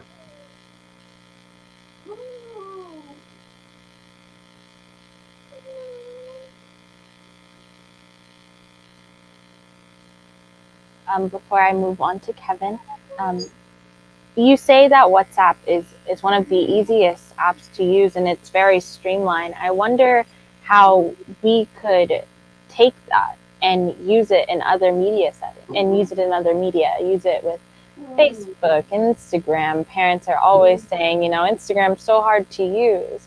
What does WhatsApp do that those apps could do to make it easier as well? Well, so that's a great question. we work very closely alongside our colleagues in Instagram. It's also part of Meta, and Messenger, also a part of Meta. Sorry, my dog is right here and he wants to get in on the act, so you're going to hear him barking. There are a lot of differences, though, with the level of sophistication of the users and the level of sophistication of the apps themselves. The thing with WhatsApp is that it's just baked in as a basic principle. Instagram, I think, potentially doesn't want to be easy to use for adults, or it's not the same kind of a communication. So WhatsApp is more or less like a telephone. It is a tube between you and the person on the other end. Instagram is not quite the same thing.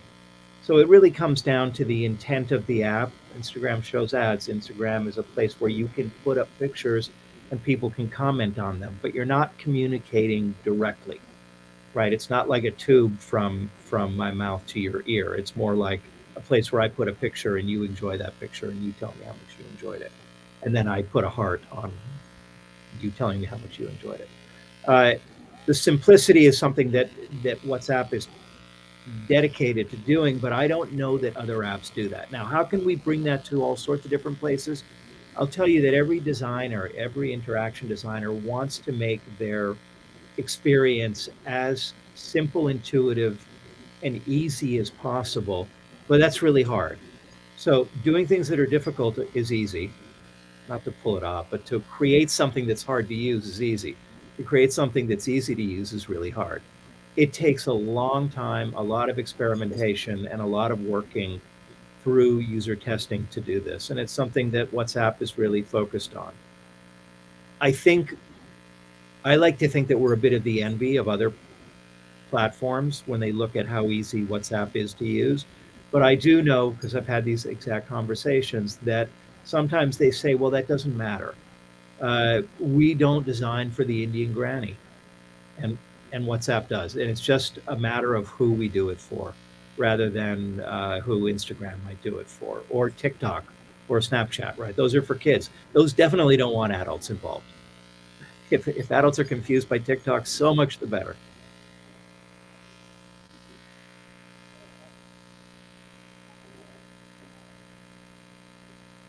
Thank you so much, audience. You know, that's really what tells you.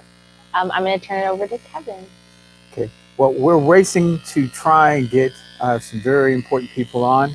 We're going to show a clip, right? And then we're going to go to General Bray. So thank you again for all the people who are joining us virtually as well as physically here at the City Club in LA. And we'll see you soon.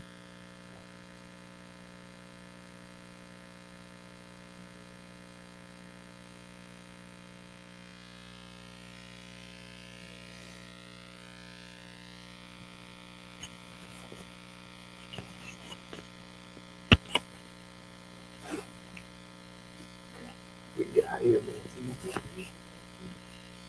Yeah, it's my outro.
My nearest blood.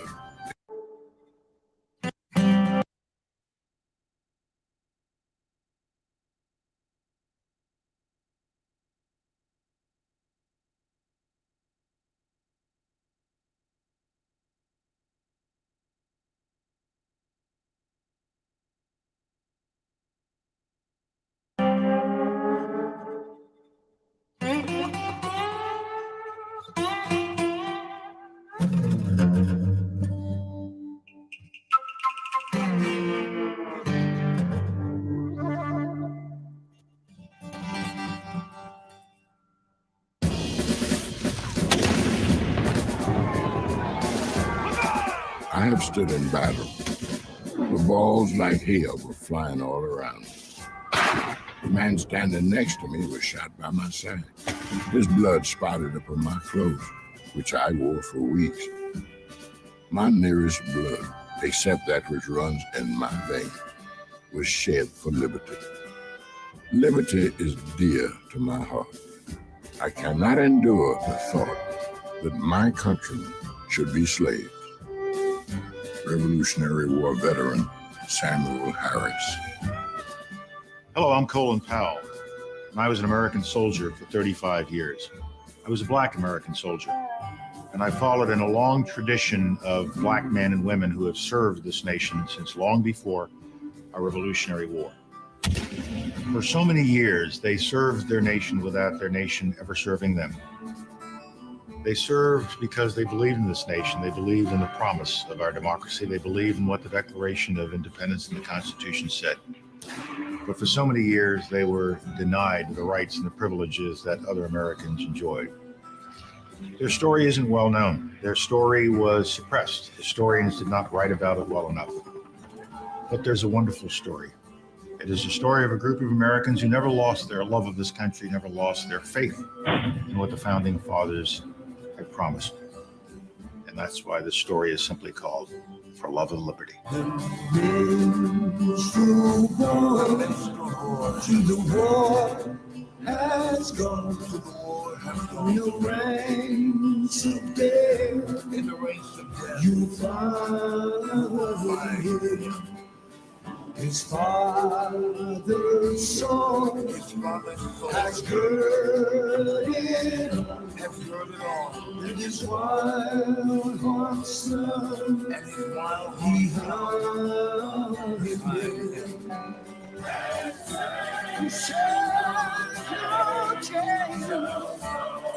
Shall serve you, so love and break free. The song made for the pure and free. They shall never sound never again. The record of this nation's African American servicemen and women is a heroic story draped in irony. Why, despite enormous injustice, did these determined individuals fight so valiantly for freedoms they themselves did not enjoy? The answer to this question can be found in the letters, diaries, thoughts, and reflections of those who were there. Their words are relevant to every American and speak of courage, honor, duty, and sacrifice for love of liberty. I'm Halle Berry, and this is their story.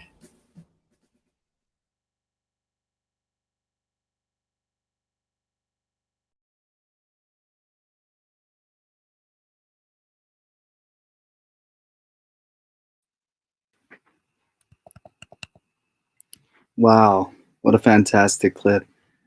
It's an honor to be here on the stream. My name's Shawnee Dell. I'm a student mentor. I've been working with DAKAR and for the past 3 years, and it's so cool to see how things have grown and progressed over the years, from a couple of students working together with Kevin to just all these wonderful, beautiful, amazing, talented people coming together to share their knowledge, to share their skills, and to share their experiences on not just mentorship, but also on history and also on digital content curation and technology. It's an accumulation of so much talent, time, and dedication. So I'm glad to be here, and I'm very grateful that we've been able to put all this together. Um, so thanks for having me, and let me go ahead and pass this on to my co-host here for this little conversation we're about to have. To Arnold Gordon Bray, General Arnold Gordon Bray. If you would, sir, please introduce yourself. Oh, you're on mute, sir. Oh.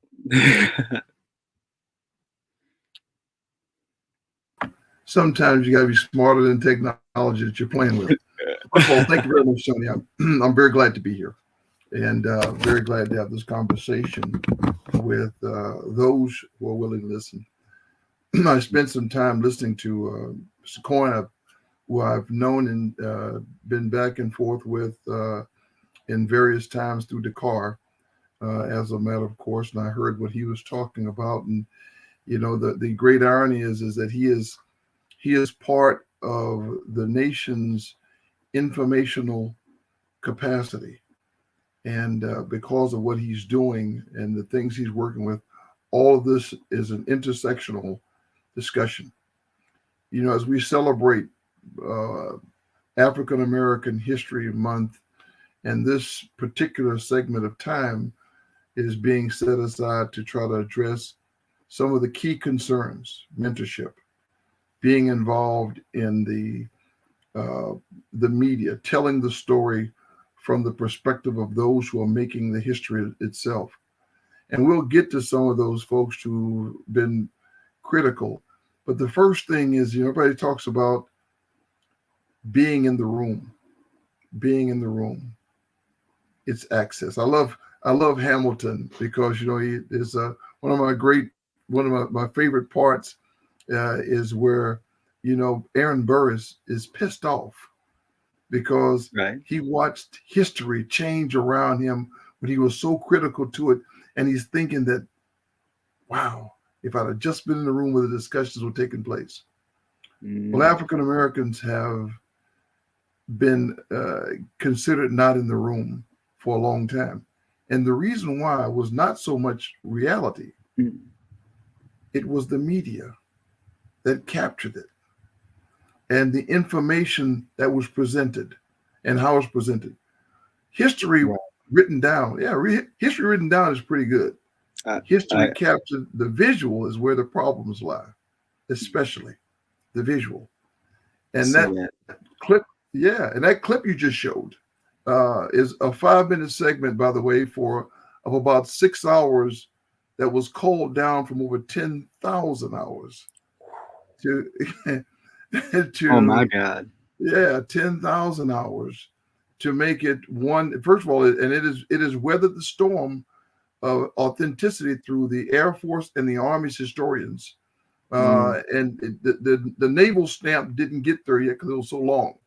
And naval includes, it was so much of it is made by Army forces. So anyhow, but that talks about getting, because all it really is about is, first of all, the struggle to full citizenship and the platform for the future.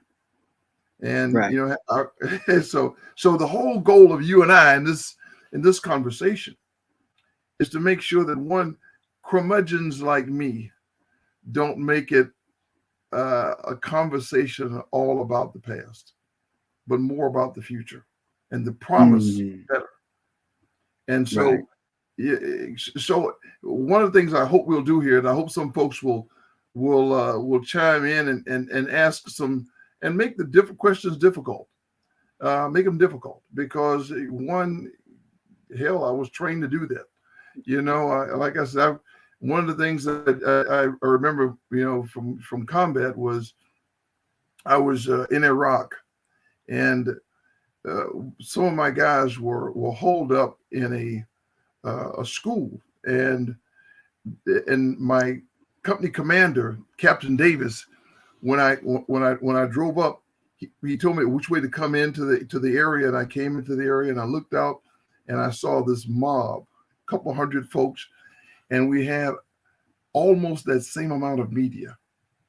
And he said, "Sir, we just go right on inside." And I said, "Wow, what's going on?" He said, "Well, sir, we had a shootout." I said, "Well, tell me what happened." And he explained to me, he said, "Well, sir, we actually killed some civilians." I said, "Okay, tell me how you killed the civilians and what transpired." Basically, he said, "Sir, there were 7 specific locations where Iraqis came in with weapons and they were firing from these locations, and my guys returned fire to kill them." I said, "Okay." He said, "Sir, we hit civilians." I said, "Okay." I said, "But you were returning fire?" "Yes, sir." And so I saw the sites. I said, "Okay, take me right to the crowd." He said, "Sir, there's a lot of media out there." I said, "Then we've got to tell the story." And he said, I said, "Now how?" And he said, "Okay." So I said, "Is anything that you told me incorrect or unverifiable?" He said, "Sir, no, sir, we're good." So I went to tell the story. And I had one gentleman who was in the middle of the crowd. He was clearly the agitator. In fact, we were able to validate later on that he was actually part of Al-Qaeda, working inside of the forces, and he was a part of a Sharia sect. Actually, excuse me. He was part of the Sharia sect, not Al-Qaeda, and that was working with some forces to be disruptive. Right. And some of the media were, anti-American. That's okay. That's okay. And so we told our story, and then we validated, and then we had some soldiers walking, and people said, "Do you trust them?" I said, "Absolutely," because those are my guys. I trained them to. I said, "Don't lie. You can say anything, just don't lie." And then we checked the hospitals. So we got our story, and all of a sudden the crowd started to dissipate. See, Iraqis they're used to people dying, but they're not used to people is telling them lies and trying to get away with it. Right. And I acknowledged, I said, there are 21 civilians that we know of that were shot as part of this process. I got the weapons and the bodies for the guys who had the weapons. So we had done that, and we dissipated. So telling the truth is where we are right now in history. We're trying to get our stories straight. Yes. We're trying to get American history correct. And by the way, if we get it right, don't lie, don't elevate it, don't make it, don't try to say that no kidding that the first guy that stepped on the moon was actually a black guy. Yeah. No, you don't want to tell no tall tales. Yeah, we're not gonna do that. Yeah. We're gonna tell the truth. And by the way, because when African American history first started, Carter Woodson, he actually tried to elevate history a little bit to jumpstart it. Yeah, no, like it's just not something you should do. And you can imagine what happened, because all of a sudden now there was an effort to discredit all of that work, all of that great work that was actually being done. Yeah, so and it's like what I like about not just only the talking points you're talking about, because it's all very relevant. Because when it comes to representation, even when it comes to film or media in particular, just from a background standpoint, it's all about the perspective. It's all about the angle. It's all about how you're telling the story. And especially in this digital age, it's all about the visuals. It's all about, well, how much of it are you going to show? For how long are you showing it? And then you're switching to the next thing to kind of guide your audience down this path, down this visual narrative. And so I definitely could see how history can be written in such a way, or visually told in such a way, where it's misrepresenting the truth. And so I love that you also gave such a solid experience from your own experience during the war and your time out there, because it's very important to know that telling the truth and presenting it in a truthful manner is the right way to go. There might be repercussions, but it's so much easier than lying about it, getting caught in a lie later on, and then just the whole foundation just shakes and crumbles. Everything you built, poof, gone. It's better What's the worst trait that a liar can have?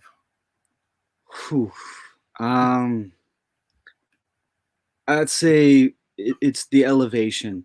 like we A were talking bad about memory. earlier. It's like bad memory. That too. Yes, I can see You that, know, because if yeah, you can't remember your lies, you're in trouble. because then you got so authenticity, This you know, is- and yeah. this really goes back also to, you know, the folks who talk about mentoring.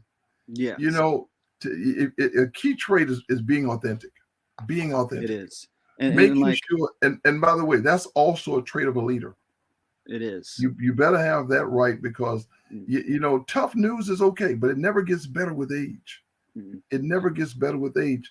It And doesn't. so, you know, as we start to talk about our history, it's important that we're authentic. We talk about it from great spaces. And that clip that you saw, Mhm. I talked about who validated it, because one, it had to go through a lot of scrutiny. Do you remember the Faith of Our Fathers, the capture of Iwo Jima that was done by Clint Eastwood? And he said, why were there no African Americans in that? And he said, because there weren't any at Iwo Jima. Well, one of the things that clip does is it does some dramatization, by the way, but it's very little, but usually it's only because there was no film at certain places. But in any cases where there was film, like for instance, the combat cameras that were at Iwo Jima, it showed the mortarmen and the ammo bearers, Marines, who were actually there at Iwo Jima. That should have been part of that narrative. Wow. More importantly, and equally important, the raising of the flag was taken from an African American cook who provided the shaft for them to put the flag on to raise it, which, by the way, was principally raised by a naval corpsman, which is a naval medic. He was the first person, and the cameraman said, "Can you do that again?" And that's when everybody raced up to be in the photo. That is crazy cool. You see, and General Bray, like, if I may, I just want to say, every time I have a conversation with you, I feel like I learn 20 to 30 new facts about history that blows my mind, and about relevant things that are not only seen in movies and pop culture, but are also seen as iconic when it comes to like films as well. Can't tell you the amount of times I've seen that photo of all the soldiers raising that flag on the hill.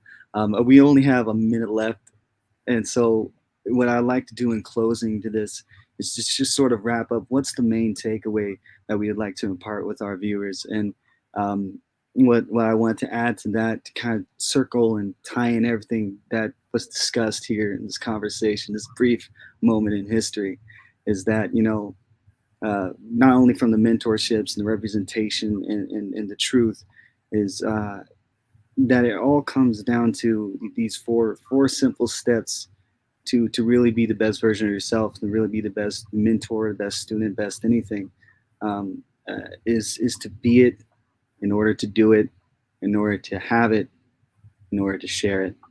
And you are truly the embodiment of that. You did it. You were being it. You went out. You did it, and then now you have it. You have the experiences, and now you're here on this conversation. You're able to share it. And so that's really like the full circle. I feel like when it comes to anything you're trying to achieve in life, can be boiled down to those four traits. And that's why I would like to leave as a takeaway. Is there anything else that you would like to leave as a takeaway? You've left so many great nuggets of just inspiration. Well, in short order, and I can't do it in 1 minute, but I can say this. It's African American History Month. The military has allowed or enabled us to demonstrate our investment of blood so that we could be not just in the room, but at the table. Because if you're not at the table, you're on the menu. Indeed. 100%. And you just gotta go out there and do it like the meme. Just do it. General Bray, this has been it's been a pleasure. I hope that we get to have more conversations like this. Thank you, sir.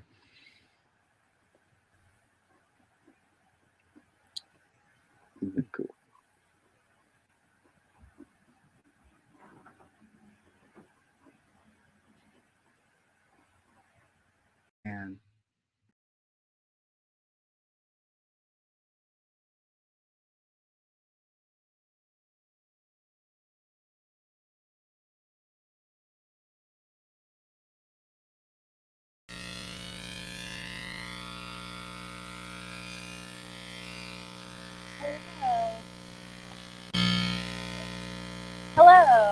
Good afternoon. How are you doing? Thank you. We've been having a discussion today on mentorship. I'm good. We've been having a discussion today on mentorship and being a mentor, the things that it takes to be a mentor, especially to young people in these days, and how digital media has really changed that and transformed that. I would love to just get some short thoughts from you on just your overall idea of mentorship in this digital age. Yeah, absolutely. So, good afternoon, everyone. My name is Sharice Henry. I am the Vice President of Workforce Development with Brotherhood Crusade. I think for us, especially in the space that we work in, mentorship is such a crucial relationship to success. And it's one that I think trust and communication is the bedrock of. As the mentor, you're saying, I'm going to open myself up and I'm going to share my experiences. I'm going to, pour into you in regards to the path that I've traversed already, share with you, what has worked and what hasn't. And as the mentee, you say, I'm going to open myself up to receive that information. And I think it's so important, that we continue to reach back and pass the baton, because that's where our success is rooted in, is not having to, recreate the wheel over and over and over again. One of the things that we work on here in the digital age is this is such, a new paradigm for us. We work with a lot of young people who are, looking to enter into this space and learning how to create a whole new economy for themselves. They're not necessarily, looking for college or, looking to go that traditional route. And so for us, it's our responsibility to make sure that we're able to provide them with the information necessary, I think, to be successful. On the TikToks and Instagrams and YouTube. Because they figured out how to monetize that. And like I said, it's a whole nother economy.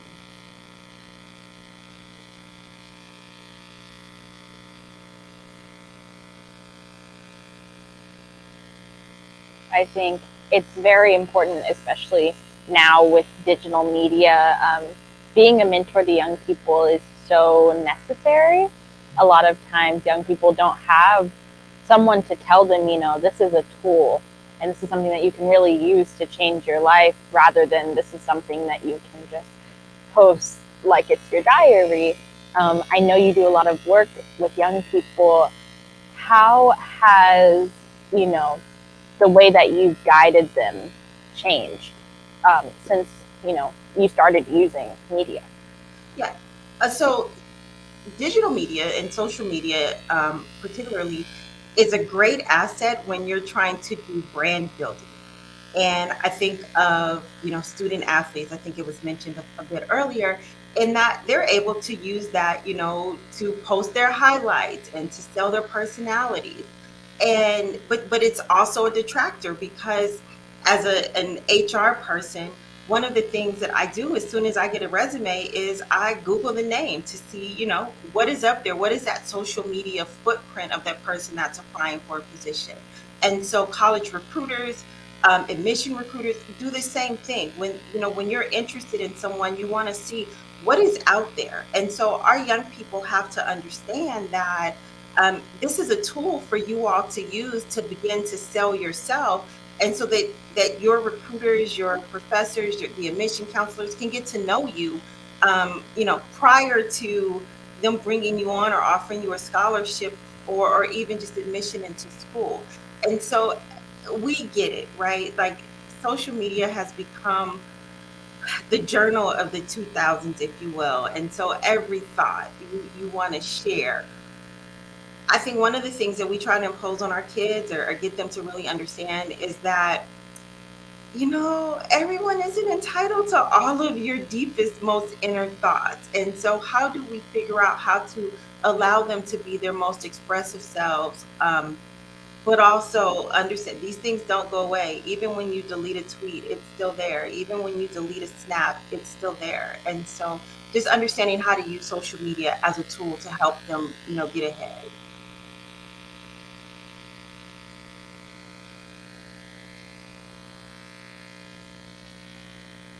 Thank you. Thank you.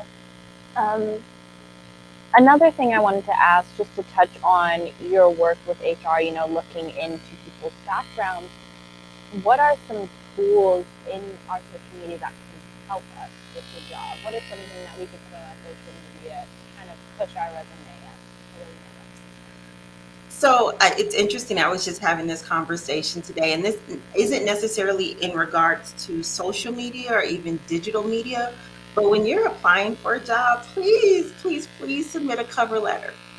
It's better to have one and not need it than need one and not have it. And I can't tell you the number of resumes that I get, and it's in the hundreds, that don't have a cover letter. And for me, what it does, a cover letter tells me who you are, right? It connects you to this position. It's your opportunity to tell me why you are interested in this position. It tells me, what skill sets you have that makes you an ideal candidate for this position.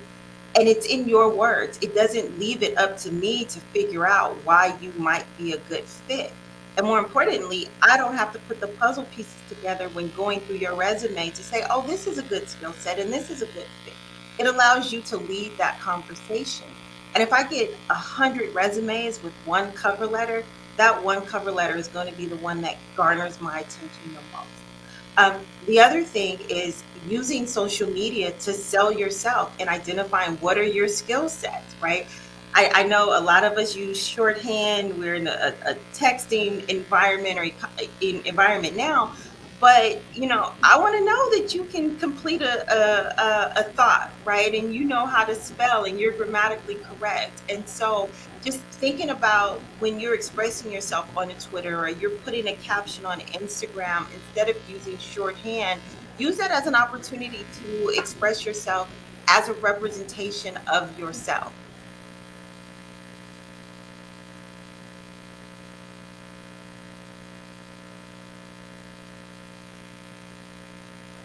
I love what you said about cover letters. I actually saw it that said the cover letter is your chance to show the company. If you don't make that single to your resume, you can write that cover letter. I thought that was very cover letters can do what they did. Thank you for your time.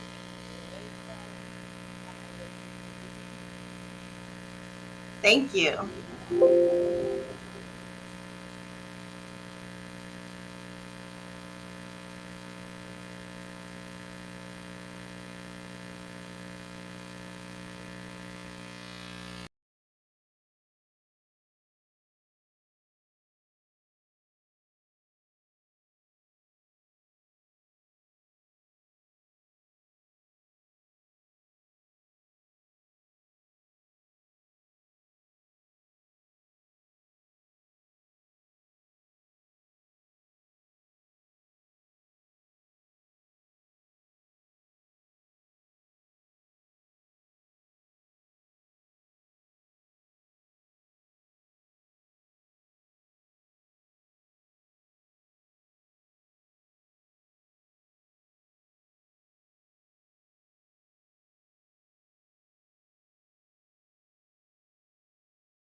I think it's beautiful.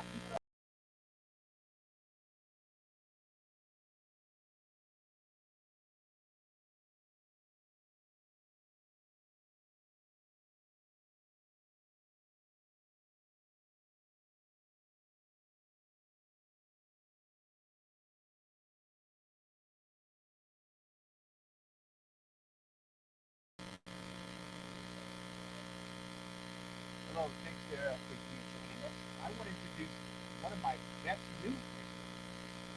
She has connected with one of my past students in the African-American military history timeline, Buffalo Soldiers. And she and Mr. Powell, my business partner, connected about 30 days ago in Dallas. And all I can do is stand in my open sharing the story that I never heard before about the research about Buffalo Soldiers, Mexican-American excellence.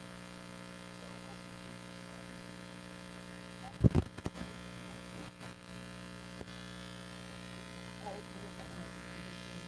Okay, check scene. 1, 2, testing, testing, 1, 2, testing.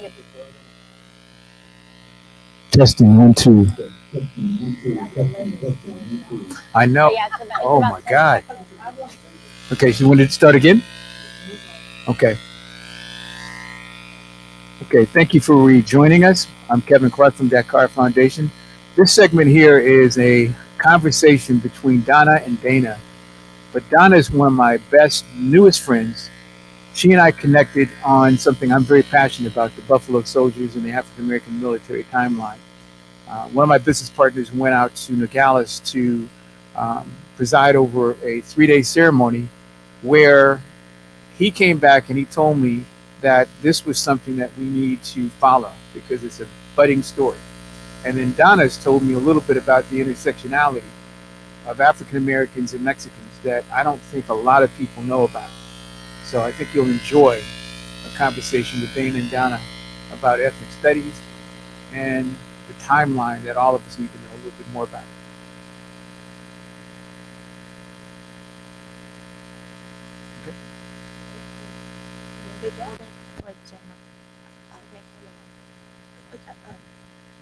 Hold it anywhere like this?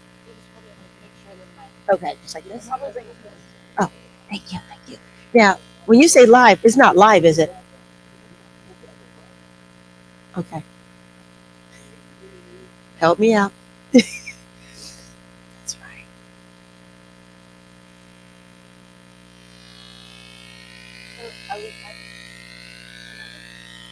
Okay. Hello. Yeah. Good afternoon. Good afternoon. Thank you for being with us. I'm very excited for this conversation. And thank you, Anna Marie, for being here with us.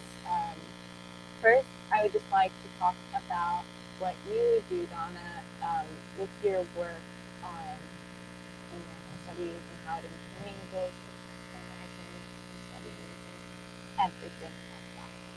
Well, first I want to say happy last day of Black History Month. Yes. I'm trying to dress appropriately here, represent, but truly, how much time do I have? It's an amazing story, many facets of it.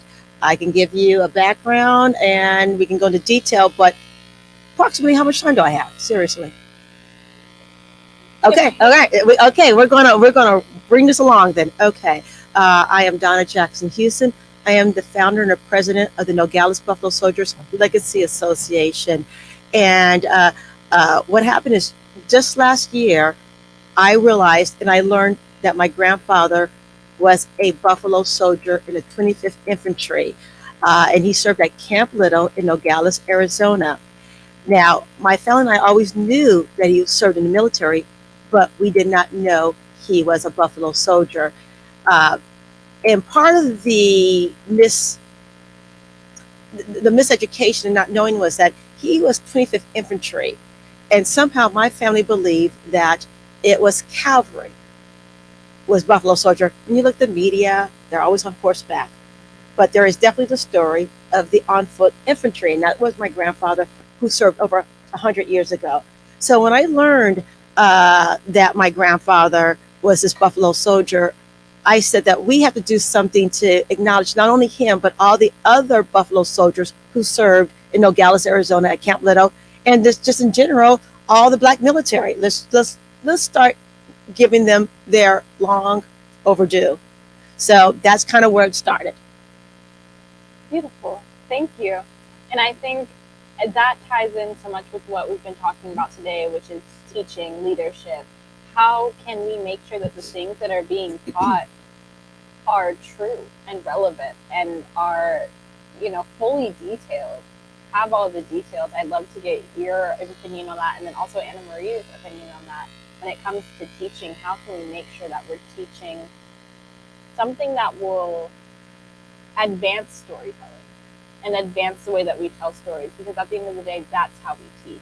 That is teaching, is essentially, it's storytelling. It's making sure that the story is consistent with everyone. I was just talking about someone outside, and they're talking about the narrative. Well, we need to enhance the narrative. And this whole history of the Buffalo Soldiers, Black history, I say Black history is American history. Okay, so everyone needs to be involved with this and understand. So. Thank you. Anna Marie, I'd love to get your input on that, just how we can ensure that when we're teaching, that the narrative is consistent and that the narrative has people. I'm sorry, say that again, that the narrative is what? Repeat that one more time. Can you hear me? Consistent, and that the narrative is true to what actually happened. Yeah, and I think the most interesting thing that was just said right now is that we're celebrating Black History Month. This is the last day of it, I believe. And that Black history is American history. The country was built on the backs of African Americans and people from the West Indies that were brought here. And the stories need to be told, but somehow, how do we bridge that gap of what's Black history and what's all of our history? And people, it's important. I believe it's still important now to highlight things like that because everything's been so hidden for so long. But with the hard work is starting to integrate it. So I'm going to put a link in the chat window here to a project that I've been working on. Oh, the buzz just left for a minute. Sorry, that's why I make you repeat. Anyway, there's I'm now able to talk about it because everything was being developed. But there's a documentary being made on the African company that was a theater company in Lower Manhattan in the early to mid 1800s, and they performed all Shakespeare. It was a Black company, and the people that I tell that to were like, "Really? They were doing Shakespeare?" Yes, they were doing it. They were doing it well, and the story of how much they were chased and had to move from theater to theater until finally, at one point, when they were putting on a production of Richard III, another company, a white company, was doing that as well, and lo and behold, the Black theater company got burned down. And they were doing better with their ticket sales. And every time I ask people if they know why, and they said because they were better, they were good, I said, well, that may have been part of the equation, but another reason is that they didn't cut anybody out. So Black theater goers weren't allowed in the white theater, but the Black performers and company left it open to all. So Morgan Friedman and Laurie McCrary just signed on as executive producers, so I'm free to put the link in there. There's a website, there's clips. They probably won't actually shoot anything until January, but I'm very excited because this is history. This is Black history. This is our history, with all its pitfalls and good things and bad things. So I'm hoping for a lot. I consulted with them and convinced them to do the production 360 degrees because Shakespeare Theater. So there's all sorts of creative things they could do and a lot of creative people attached to it, including, I'm blanking on her name right now because I don't know her that well, but the soundtrack composer is an African-American woman. So that's, I guess, what I would add to some of this, the discussion on mentorship as well. I got in a little late, so I don't know if somebody else already mentioned this. Like David Cohen already mentioned, learn by doing, study with the masters, and that's been my mantra, and the mantra from the American Film Institute, which I still carry forward. But the other thing was to learn how to learn and use your mentors to teach you how to learn how to learn, because as soon as you learn something, there's going to be a new way, a new application, another upgrade, a different device, something is going to happen. 5 different types of password authentication. You've got to learn to be nimble and to jump from that and take the quality, the through thread of any application, service, and content as well, and find out how to steer yourself, to your true north. There's so much that's going on. First of all, ma'am, it's really great to have you coming in from Nogales, and because your grandfather brought to you and brought to us a significant storyline that I think is missing from the American story, and most African Americans don't have it. It goes beyond the 9th and 10th Cavalries and the 24th and 20th Infantry Regiments, because they all start at the same time. But the term Buffalo Soldier has come to have its own meaning, and of course, the few television shows that do show it, they always put them on all of the regiments on horseback. But there are folks out there who were walking, and in fact, Henry Flipper's work that's noted for his engineering brilliance was with an infantry unit, because they were the ones that manned the outpost that went into those places, quote unquote, where horses don't and can't go.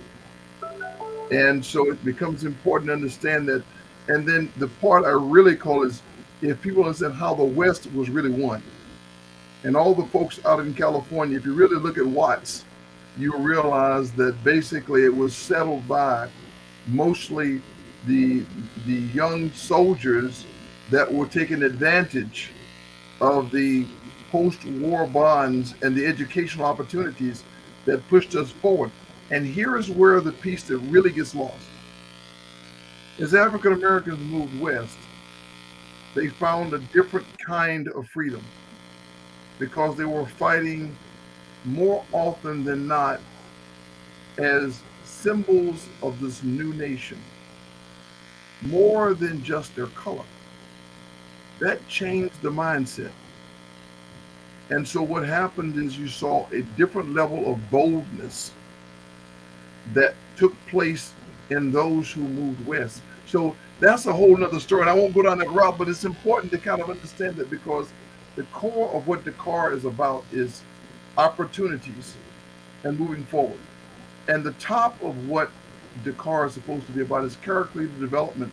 And that begins with, first of all, knowing that you belong in the room, knowing that you are part of the tapestry of this nation, not additive, but part of.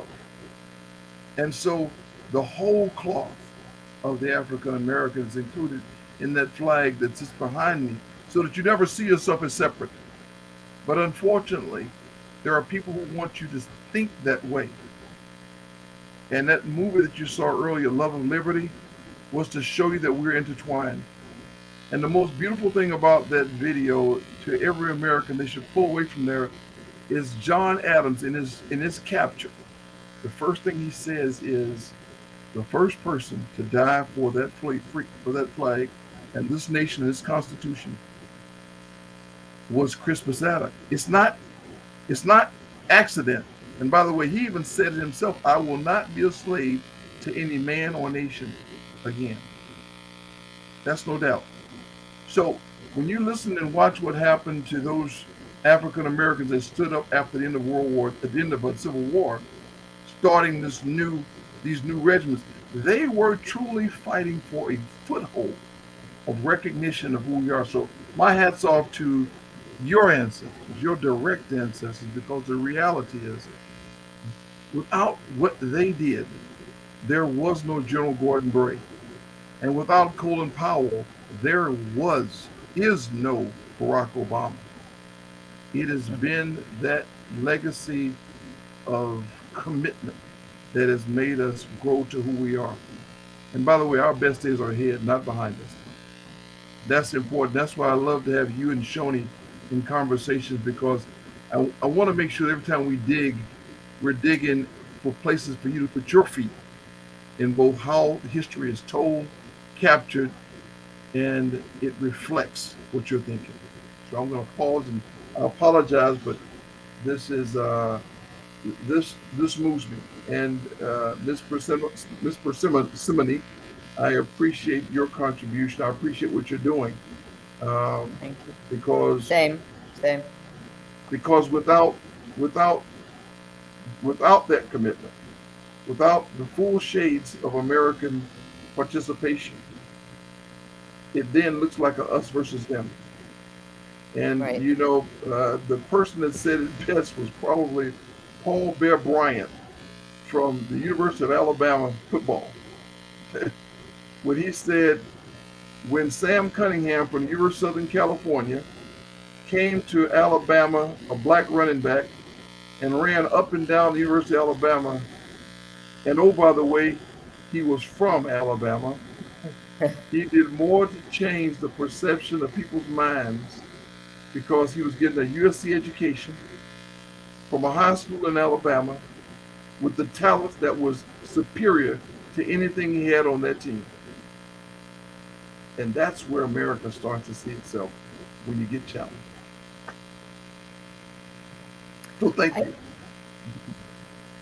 I'd like to add something that, I think is a real issue to address. Thank you sorry. for joining us. He popped. It's a pause, Miss Persimmon, so you got to know that. That's why she's talking. Okay. Oh, I couldn't tell that was there. I'm just looking at this one screen. It's so funny. I was going to look. So the live feed is paused right now? No, it's a pause between the time that we talk and the time that they get the last bit of information. And so she was starting to talk because she saw my mouth had stopped. So should I go on with what I was just going to say? I'm not sure where we... Take a second and she'll raise her hand. Watch this. Got it. Okay. All right. It's yours. Okay. So what I wanted to do was talk about an issue that I think does need to be addressed, because there's myself supportive for a long, long time, the community. Obviously I'm not a person of color, but how we educate the people who aren't as how to best be supportive. There's a lot of kind of dumb innocence and ignorance, far and out of dumb innocence. And a story that I like to let my students know about is when I first met Spike Lee. I was running Image Film and Video Center in Atlanta, Georgia. And George Stoney, who was head of the NYU film department then, wonderful documentary filmmaker, called me all excited and said, I've got to introduce you to Spike Lee. He's coming to Atlanta, and what can we do to show his film? And this is the days of She's Gotta Have It. And I was I'll make sure he gets to talk to people, gets seen. And what did I do? I called up the Black Filmmakers Alliance. I put him in touch with people at Howard University and other places. But later, and I think it was with Spike himself, I realized, I'd met him again briefly in Brooklyn, that my inclination to put him in touch with the Black groups and the Black filmmakers, when he should have been highlighted everywhere. University of Georgia, at Image. He came in, met our board members, but I just sent him to, there's the Black area. And, I thought about that over and over again, that sort of self-censorship and bias in a way to do that. We don't always realize. We think you're being helpful, but you don't. Everyone needs to realize that we're all part of the same group, and that it doesn't have to be this extra area. So, did we lose the general? Oh, he's coming back. So I just wanted to give that because I think it's illustrative of somebody who means well. She means well. Association, we did create a museum exhibit of the Buffalo Soldiers, primarily Oh, great. 10 Buffalo Soldiers who made Nogales their home after their service. However, we're taking this exhibit on the road, and it's just a wonderful response. I already have 4 other museums who have reached out to me in Arizona and California. So it's going to come to Pomona for Juneteenth at the African American Museum of New Beginnings in Pomona. And we're working with the curator for the and Mayor Tim Sandoval, one of his city commissioners. So we're very excited. But whenever we take the exhibit, we're reaching out to descendants and to the Buffalo Soldier organizations locally. We would like to bring them into the exhibit, make it relevant to that location. So the outreach is, if you are a Buffalo Soldier descendant, please contact me via, one way is the website. It is Nogales Buffalo Soldiers .org, and my email is Nogales Buffalo Soldiers @gmail.org. And we are making our rounds, hopefully nationally. Again, there's been a great response, and I would like to include as many descendants and tell us their story and include their family Buffalo Soldiers. So I just wanted to add that. Thank you.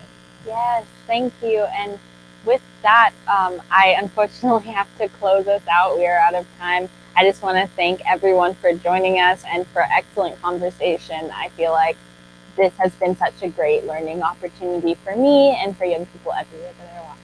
So thank you. Thank you.